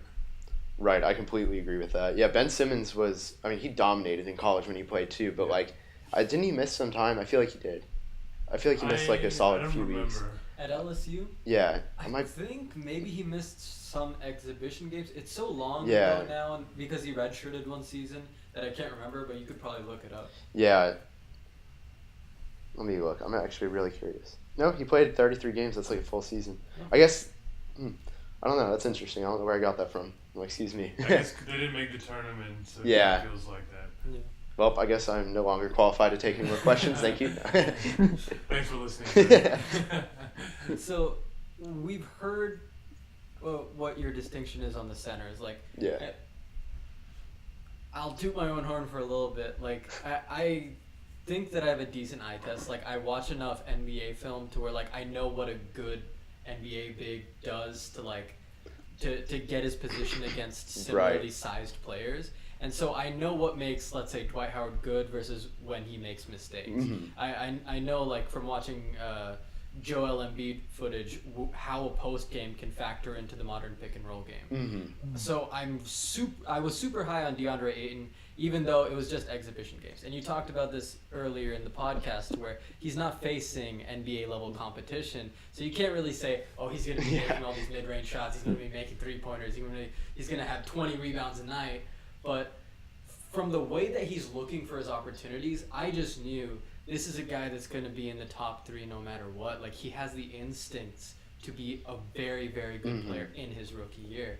So do you think that there are players like that, bigs or maybe even wings, that would be in the first round that just have really good instincts? Maybe they aren't great shooters, but their instincts will propel them higher in the draft. So I think the prime example of that is Mikal Bridges. Okay. Still struggling to say his name, I think, from the last time I was here. He is an incredible off-ball mover, I guess. I don't know. I've never used that. He's really good at off-ball movement to find his spots, using off-ball screens, cutting, just in general, just knowing where to be to get his shot. Kind of and Klay Thompson-esque? Yeah, really Klay Thompson-esque. And he's 6'5", I think, 6'6", with a 7'7" wingspan. He's an unbelievable shooter. I think if he can put the ball on the floor, he could be Klay Thompson is a good comparison. Really bold, but I think my comparison for him has always been Wesley Matthews in Portland. Like his absolute peak form, Wesley Matthews. I kind of worry about shot creation, but if you get him in the right offense, that guy is going to get you buckets. He's going to be a perfect 3-and-D player who is going to make a playoff team really hard to stop, especially on the wings. So you brought up playoff team. Do you think he's a guy that's going to be in the 20s? No, I have him in the top 10, and actually, and I think he's the highest floor of anyone in the draft, regardless of top 3, whatever. I think he's the absolute safest player, and so that sets up for Cleveland wants him. Hey, something like that weird works out. Maybe Philadelphia if they get. I don't know the restrictions on that. I think if it's 2 to 5, it's Celtics, and anything outside of that is and say that somehow goes to 8, just some crazy miracle for the Sixers. Sixers would eat that up because they're no disrespect to either of these guys, but Timothy Luwawu-Cabarrot and Justin Anderson just cannot play at an NBA level right now, and it doesn't mean they never will. It's just right now they're not ready to do that. Mikal Bridges is a 3-year player. He could easily be ready to step into that role and make an immediate impact. Fazal, do you have any questions about any draft prospects? Actually, yes. I have we're going to go through, I guess, a little bit of a lightning round. So I've got NBADraft.net up here, and their 2018 mock draft was last updated on January 4th. I can't stand NBADraft.net. Go on. They have Doncic at 6. But anyway, I'm just like I said. Probably hasn't been updated since 10 years ago. Yeah, we brought this up last episode, didn't we? Oh my goodness. Yeah, we did. Well, I appreciate you, first of all, crapping on them to help my case. Wow. Okay. So, I've got basically a list of 60 names here, plus another few that they don't have off the top of my head. And I'm just going to ask a quick opinion on what you think of some of these guys. Perfect. Yeah, definitely. Okay, so first guy, this guy, he's kind of shot up the boards recently at Kentucky. Shai Alexander. He's got another name, but Gilgeous. Yeah, don't worry about that. So I think that's kind of a lot of people are desperate to see Kentucky have a top 10 guy, and right now Knox is showing it, but he's just so inconsistent that people are desperate, to find someone else who was broken out of Kentucky. Kentucky and UCLA and Duke and Kansas, those 4 schools are going to get the most draft coverage. I'm leaving out Indiana because, they're a mess. But they, all those guys, they're going to get so much coverage. I think since Shai Gilgeous-Alexander has had the best college season of any of them on that team, I think he shot up. Also, teammate Jarrett Vanderbilt just came back, so he's going to keep rising. My issue with Gilgeous-Alexander is that his jump shot is awful. His form is just terrible. He really just reminds me of Elfrid Payton, and to me that's not worth a top 10 pick. They have him at 11. I'm looking at it now, which I think is actually where Elfrid Payton was chosen. So clearly my comparison's great. No, but no, I'm just kidding. But no, I really worry about his jump shot. Like, good player, but how much will his jump shot or lack thereof really hurt him? It's a set shot, it doesn't really, it's not quick. I just worry about that. So I'm reserving putting him that high until he proves he can be effective with a jump shot, kind of, or at least really just absolutely make up for it in every way. Right. Okay.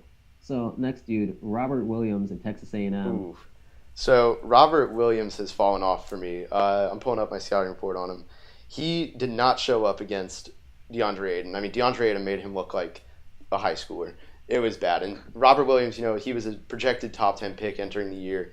He probably could have gone top 14, so lottery last year if he had come out. Chose not to. He's got a high motor. He's got really long arms, really athletic. No jump shot. He can't really create. Not a perimeter defender at all. And I think he gets bullied in the paint. So I'm not too high on him. I was way earlier in the year, but the more that's come out on him this year, it's just been a really disappointing sophomore season. All right, next dude, Chimizi Metu. I'm not sure how you. Good one. Yeah, you're good. I'm still not sure either. I like him. He's got a good mid-range shot, and I think he's got good defensive upside. I don't know too much about him because I only watched him really in the tournament, in the pre-tournament last year. He's someone who I've been trying to get around to more, but I like what I've seen, especially if his jump shot can keep growing. But he's good at putting up good numbers. He's a good athlete. But yeah, and actually I just pulled up my notes that I've had on him. He's 6'9", which is a concern, and his arms aren't too long, so that's another big thing. But his skill is really solid. All right, cool. So next dude, yeah. All right, so I just looked him up like on my own a couple minutes ago, and apparently he's been injured for the season. But Maryland's Justin Jackson. Yeah, Justin Jackson was a huge riser last year in the Combine. I think he's out for the season, so there's really not much more available on him. I think he had a disappointing sophomore season as well, so he slid down on my board. I think he's going to stay another year and try and get that stock back up, because in the Combine, I mean, he was rising. He was, there were 2 Justin Jacksons last year for some point in the draft, and he was just I think he's got a 7'3" wingspan, 6'9" height. He's got a lot of physical stuff going for him, but I'm not sure about his game really being there yet. Okay, next dude. All right, so he's not actually.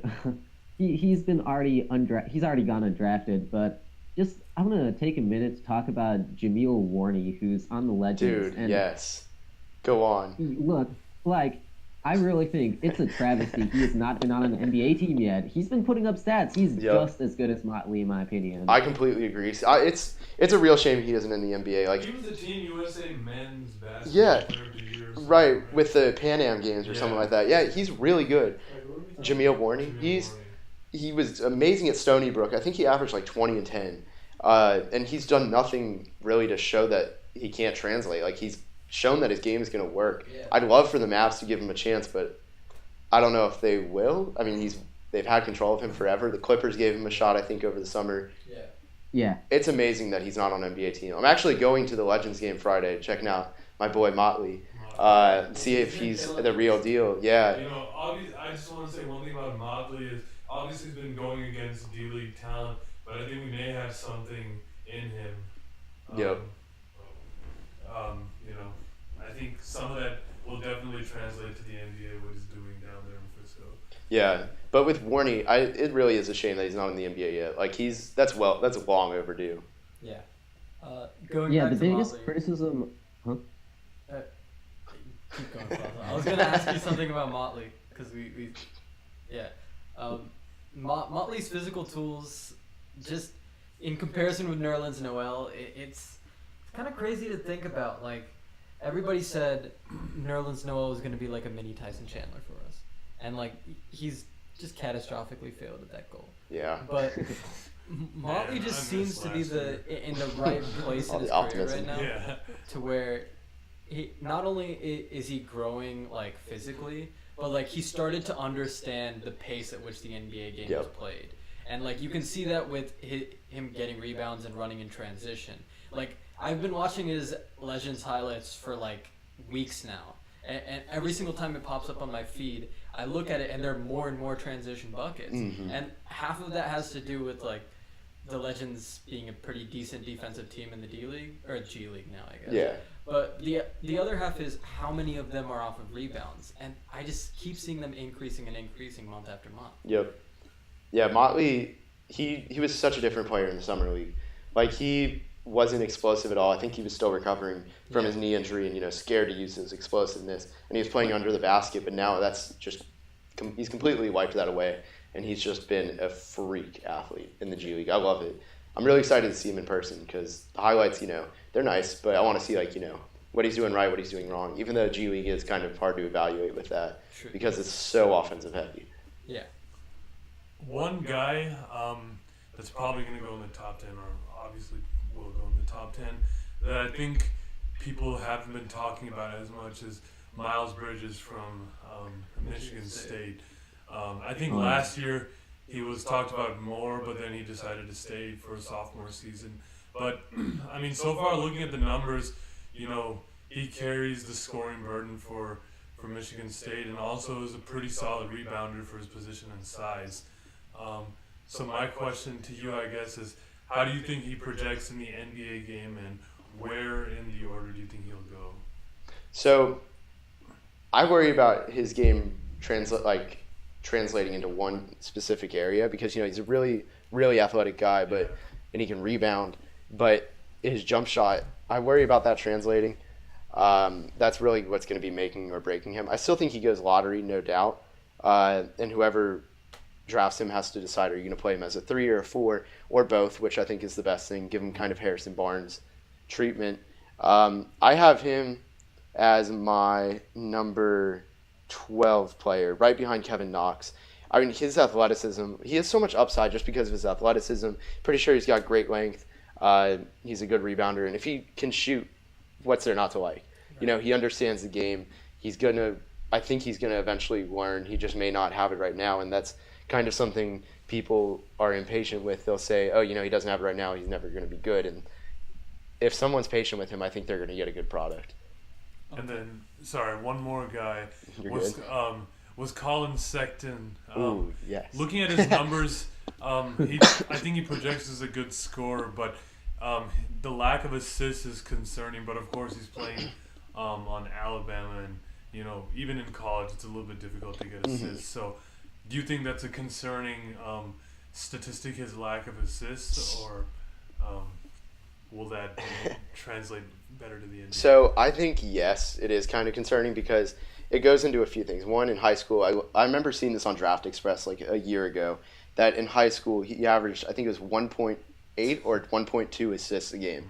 Huge concern. Like, you're a guard, you shouldn't have that. That was something I watched for. I went to the Alabama LSU game last weekend in Baton Rouge, which I got to see Tremont Waters, who, if you haven't heard of him yet, he is like Trae Young for the SEC. He is just absolutely incredible. I think he reads defenses even better. Regardless, back to your question. Colin Sexton, I think it goes back to his kind of, he gets really selfish, but not like in the typical selfish way. Like he's really competitive, but not necessarily like, I want to win the game. He's kind of like, I'm competitive and I want to be better than you, and I don't care, you know, as long as I prove that I'm better than you. At the LSU game, he and Tremont Waters got into it. Tremont Waters is just kind of standing there, and Colin Sexton's ready to go. He's hitting him. He's and this was after a timeout. I remember he swiped the ball away and then slapped him on his shoulder again and was like starting to instigate. But he kind of just looks out for himself, doesn't really think, and he plays really emotionally, and that's where his assists get him. So he's always looking to show up his defender. He likes talking trash, and that's where he needs to learn to play within himself and just be less emotional. And Alabama's got decent talent. They got John Petty, who was a top 30 recruit. He's kind of disappointed. Really, really weak feel for the game. But they've got Braxton Key, who I think could be a second-round pick. They've got the talent. I think the assists are definitely something to do with his emotionally charged play, and that's a huge concern that I have. But I still think if you get him on the right system, right coaching staff, they're going to humble him and tell him, look, like, you got to learn how to play winning basketball and play within yourself, and that's not going to be hard to do, I don't think, with him. With his skill set, he's explosive. great athlete, great frame. Yeah. I think it's a good point. I think the situation that he lands in is going to be key. And some of those things you were talking about him were pretty evident when Alabama had to play 3-on-5. Oh God, yeah. Minnesota. Yeah, and he ate that up because it was his that chance was a to beat perfect situation. himself. And I think a lot of people took notice Mm-hmm. of him that weren't aware of him previously. I wanted to ask about two guys. First off, Hamidou Oh, Diallo. Diallo. Oh, Yeah. that's a good one. You've been pretty high on him based on your Twitter recently. I want to know what you think he does good enough to work at an NBA level. So I just wrote a scouting report on him the other night. I wouldn't necessarily say I'm high on him, but I am definitely intrigued by him more than almost anyone else, especially with the recent play of Will Barton. Will Barton's having an absolute career year, and that's who I see as his comparison, and Will Barton just made a spectacular block in chase down. They compare so well to each other, in my opinion, because Diallo's got a little bit of a hitch in his jump shot, but he's still making it. Yeah. Same thing can be said with Barton. Incredible athlete, good playmaker who's still learning. He's got a lot. That's probably his area he has to improve in the most is shot creating and playmaking. But he's a freak athlete. I think he could be fringe all-star level when it's all said and done. Kind of like where Will Barton is. I think if Will Barton was just a little bit better, that'd be Hamidou Diallo's ceiling. Yeah. Interesting. Yeah. The other player that I wanted to ask is kind of a turn out of the lottery situation. Mm-hmm. Honestly, the only reason that I know his name is because of 2K. I did a My GM New Orleans Pelicans series on stream actually, and I did realistic draft classes, and I drafted Bruce Brown. Ooh. But then I actually started watching film of him, and I was pleasantly surprised. But then there are also a lot of disappointing things about his game. You can say the same thing about basically the whole Miami roster. So I'm a Miami fan, but that really doesn't matter to this. Yeah. But Miami is full of guys who are, first of all, looking for their own shots. Lonnie Walker, who I think is their best prospect, is one of the most trigger-happy players I've seen in the draft. Okay. Bruce Brown kind of is the third option because this other guy who I can't even pronounce to save my life is one of the best shooters in the country. All he does, when you think all you do is shoot, when someone says that, this guy is the definition. Like almost all of his shots he's taken are threes, and the second he has a split second to shoot it, he's got it. That sounded really weird, poor sentence, but when he's got a little bit of time, he's gonna take that shot and probably make it. So Bruce Brown is playing a really weird game right now. So he's like trying to create for himself, others. It's a weird balance I think he's trying to make. He's trying to mesh with all these different Right. He probably should have come out last year. I think he would have been a first-round pick. Now, I'd say 40 is, like, give or take, probably where he'll go, which is really unfortunate.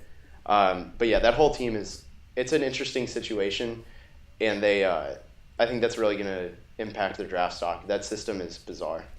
So my question about Bruce Brown really boils down to, you just said it. You thought he would be in the first round last year. So despite all the talent that's in the draft this year, where do you think he goes in his eventual NBA career? Like, what do you think he can add to his game once he's actually in an NBA coaching staff? I think he can be kind of like a do-it-all guard who can, he's a really good rebounder, a really good athlete. I think that's going to go a long way. I think he'd be a really good bench player who can play 20 minutes a game on a I'd say top 3 playoff team in the conference. Like Raptors. Raptors would be an incredible fit for him. Yeah. Granted, they're like the deepest team, but the way they use their players, that kind of system would be great for him. Yeah. Because he's kind of like a jack of all trades, master of none, which goes. I think now that helps a lot. Draymond Green was pegged the exact same way. Yeah. And look at him now. So something like that, I think he could be a meaningful player on a winning team. Yeah. Your description, jack of all trades, kind of just reminds me of Kyle Lowry somehow. Yeah. Perfect fit. Absolutely. So, are there any other questions that you want to answer? I think that's all I've got, unless y'all got something else. I really wanted to ask you about a couple more sleepers. Go for it. I'm Because always down with sleepers. From everything that I read on your Twitter timeline as Mavs draft, you talk about a lot of like the top level prospects, And then sometimes I see you talk about players that you like, that I know are in like the top level of the second round or maybe the end of the first round. But like, who do you think is pegged really low on everyone's mock draft right now that you think is way more talented than comes across? Oh man! All right, so there's one that's just coming to mind, and there's a few, not just one. This class is like full of the top guys, like the top 15, and then just sleepers everywhere. I feel like. Okay. So I'd say my number one sleeper would be Jalen Brunson. He is destroying it at Villanova. He I is. think you brought this up last Yeah, week. and he is an absolute monster. He's been doing everything for Villanova. He's got one of the highest IQs in the class. Right. I mean, he can do everything. He can score on all three levels. He's not really going to be much of a defender, but he's not going to be a bad defender. You know, he's like the highest floor of really any I guess Sexton, Young, Duval kind of those guys are clearly above. But I think because he's a junior, I think because of that he's going to get slept on. And then the same thing I would say for Svi Mikhailuk, who I saw in person with Kansas. He is a lights out shooter. And he can, kind of like Mikal Bridges, he can find his spot with ease, use his screens. Not a good defender, but he knows how to play within himself. And I think things like that go a really long way. Like knowing that you can be a bench player in the NBA is way more valuable than someone who can also light it up for 50 but can't really come off the bench. And, you know, they're kind of impossible to predict and play. Right. I hope that kind of makes sense. Like Corey Brewer, you know, way back when. He dropped 50, but he wasn't really a good player because he couldn't play within himself to some extent. No, that makes sense. Fuzzle, you got any more questions? Yeah, just a couple more names. All right, so Trayvon Duval at Duke. What do you think about him? He's a mixed bag. So he's really, really athletic, really quick. He's a monster in transition. I mean, he reminds me of Fox the way that he gets through in transition. You know, his vision is unreal. He finds his shooters. He can attack the basket, but he kind of puts his head down at times, which is unfortunate. But he still knows where people are. He just kind of makes blind passes. But he's a monster attacking the basket when his head is up. I think he's one of the hardest guards to stop when he does that. He's also a really good athlete and plays the passing lanes well on defense. But he gambles so much, which is why he plays the passing lanes well. You know, Monte Ellis was a good passing lane defender, but it doesn't mean he was a good defender. But he's the same thing as I said with Gilgeous-Alexander. His jump shot, no one respects his jump shot. Like, it has a hitch. He's moving everywhere. It's slow. You know, teams are begging him to take it. And there's also been issues with his motor and attitude in practice. That's been reported. So that's something that would really concern me. At least with the Mavs, I would not want him just based off all that if it's true. And with that, I mean, he's kind of selfish. People have pegged him as that on the court and off the court. So he's kind of a mixed bag. He's got the talent, but I don't know if he's going to put it all together. All right. Almost to the end here. Isaac Bonga. Ooh, yes. So Isaac Bonga has completely disappointed. I was way too enthusiastic for that kind of answer. So he plays on now the B team for his team in Europe. He's been going there and not really playing well. But although his production's bad, his skills are really solid. You know, he's 6'9", he's a point forward, has incredible ball handling skills. Not much of a jump shot, but he's going to be a point forward. And I think that's kind of the future of the NBA. And if a team can be patient with him, you know, he just turned 19, I think, or 18, someone is going to be real happy with that because of the upside with his height, athleticism, ball handling. Like, you don't find that very often. Okay. All right, this next one's like the combo duo. So these two guards in Arizona, Raleigh Alkins and Alonzo Trier. I see Jet talking about them every so often because, you know, Arizona and all. But so that got me interested, and I drafted more so Alkins more in 2K on those creative draft classes. And honestly, from what I've seen in 2K at least, I love Alkins. Yeah. He sounds like, you know, he seems awesome. He reminds me. I don't know so much. Oh, go on. I don't know so much about Trier, but like at least, you know, also as to how they've been performing in real life. So far, they've been kind of decent, I think. Right. So Alkins has been even better this year with Aiden than he was last year. And he's only played 9 games or something like that because he missed a lot of time with injury. But he's got a ton of skills I like in the NBA. You know, he's really strong. He's a slasher. He reminds me a little bit of Tyreke Evans and Alec Burks. And I hate the Tyreke Evans one because he actually kind of looks like him, which is what NBADraft.net does, and I despise them. But that one's kind of accurate. It's very little though. Like he's just he's not a point guard that can handle the ball, and he kind of looks like Tyreke Evans. So I guess you know. But I think Alec Burks is a really good comparison when he was healthy. They both kind of got jump shot issues. Athletic, they can slash, they can distribute. I think Alkins can distribute even better, and he can run the pick and roll. So that's really important, and he's a good defender too. But yeah, the jump shot may hold him back a little. I don't think it's too concerning. I think he's a solid first-round pick. He's like one of the few sophomores who hasn't hurt his stock coming back. Oh, sorry, and then Alonzo Trier. I was so focused on Alkins. Alonzo Trier is a scorer. I just worry about him being able to create in the NBA. He's not like the quickest player in the world, so that kind of concerns me. But I think he'll, at the very least, be a second-round pick. Arizona's got a lot of talent. And they've also got this other shooting guard, Brandon Randolph, who I haven't seen a ton of him, but he's a kind of more raw upside guy that you'd be drafting for.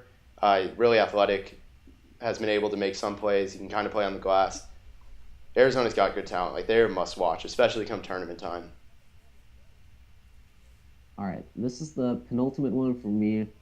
This is less of an evaluation question and more of a what the heck is going on with this guy? Like, is he even going to be drafted at this point? Grayson Allen. So, Grayson Allen, I think he'll get drafted until he trips someone or does something else stupid. But, no, he's really playing terribly of late, which is crazy because I think the other day he still almost got a double-double with 0 points. He had 11 rebounds and 8 assists or something. But I think he'll get drafted. He's a good shooter. He's pretty athletic. A lot of people underrate him in that department. It's just like, will he stick around is my question. And obviously we don't know that. I think he could. But, he's got a bad reputation, and that may scare teams away in the draft. Gotcha. Okay, wait. Okay, I said Grayson Allen was the penultimate one, but one more guy before you get a little surprise. So at USC, this guy, DeAnthony Melton. Yeah. So he's suspended the whole year. Oh, shit. Yeah, the whole FBI stuff, it's not as bad as it sounds. Like, it's not actually him, but, because of the FBI investigation, he's going to be punished. He's probably going to come out.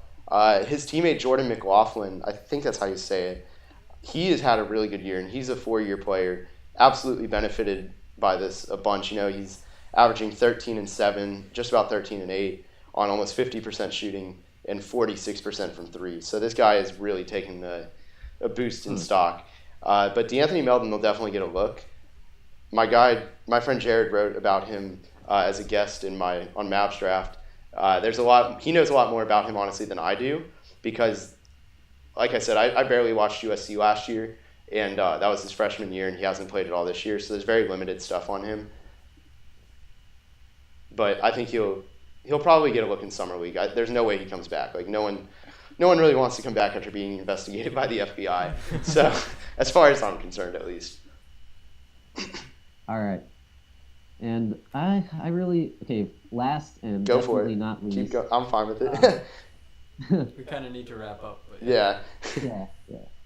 All right, so I really should have looked up how to pronounce his first name, but you've been all over this guy on your Twitter, a Mavs Graph, and he's I'm pretty sure, he's got to be one of the youngest seniors in the country. Svi Mikhailuk, right? Yeah. So I went to TCU Kansas, got to do a lot of stuff there. I can tell you a lot of the NBA scouts, because I sat next to them, they liked him. Anytime he took a shot, there was a lot of good body language coming from the scouts next to me, that anything he did was the right play. He's making the right play at all times. He had a really nice chase down block. He has great scoring instincts. He can get to his spot. Amazing spot up shooter. Incredible footwork.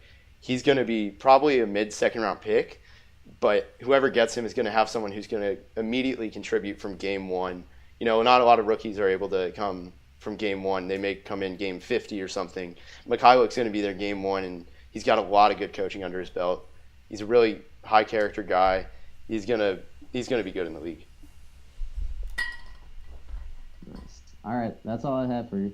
I appreciate the questions, man. Y'all have anything else, or are we wrapping up? We're wrapping up. All right, I'm going to give this headset back to Rohan. Thank you guys for having me. Absolutely. Yeah. So I hope that the one of you that stuck with us to this point, joke, really enjoyed that. We got. I think this was actually better than last episode with Richie, because we kind of got to address specific points. Even though last episode we were kind of like all over the place, we got a lot of general information. This time we really played to your expertise, which I enjoyed. We hit a lot of good hot topics, which is dope as always. As obligatory, buy all the big baller brand merchandise that you need to in order to keep that company afloat. Because as long as they're there, we get easy low hanging fruit jokes for this podcast. And as entertaining as we can make this, that's for the best, because being funny is not easy. As you can tell, whenever Fossil can't come up with a joke, he just makes fun of me. So we're gonna end. We're gonna do a 2K stream sometime in February. So look out for that. If you thought I was, oh no, you go ahead. After the end of next month, probably our 6th episode, we'll try to get the Mavericks subreddit Twitter on here as a guest, and we'll get nice and drunk and talk a lot of shit while playing 2K. So if you enjoy that type of stuff, we'll definitely make horrible mistakes on Twitch TV. So hopefully we don't get banned. Thank you for sticking with us for this almost 3-hour podcast. I'm pretty tired by this point, but hey, it was worth it. We talked a lot of basketball. This is an itch that, I don't know about y'all, but I needed scratched for the past month. That was good discussion. I enjoyed it. Absolutely. Thanks again for coming, Richie. Thank you for having me. Fossil, thank you for calling in. I know you got a busy day tomorrow as well, so. No, it was no problem, man. Absolutely. And thank you everyone for watching the stream. We will catch you guys next month with another episode. I will see y'all next time.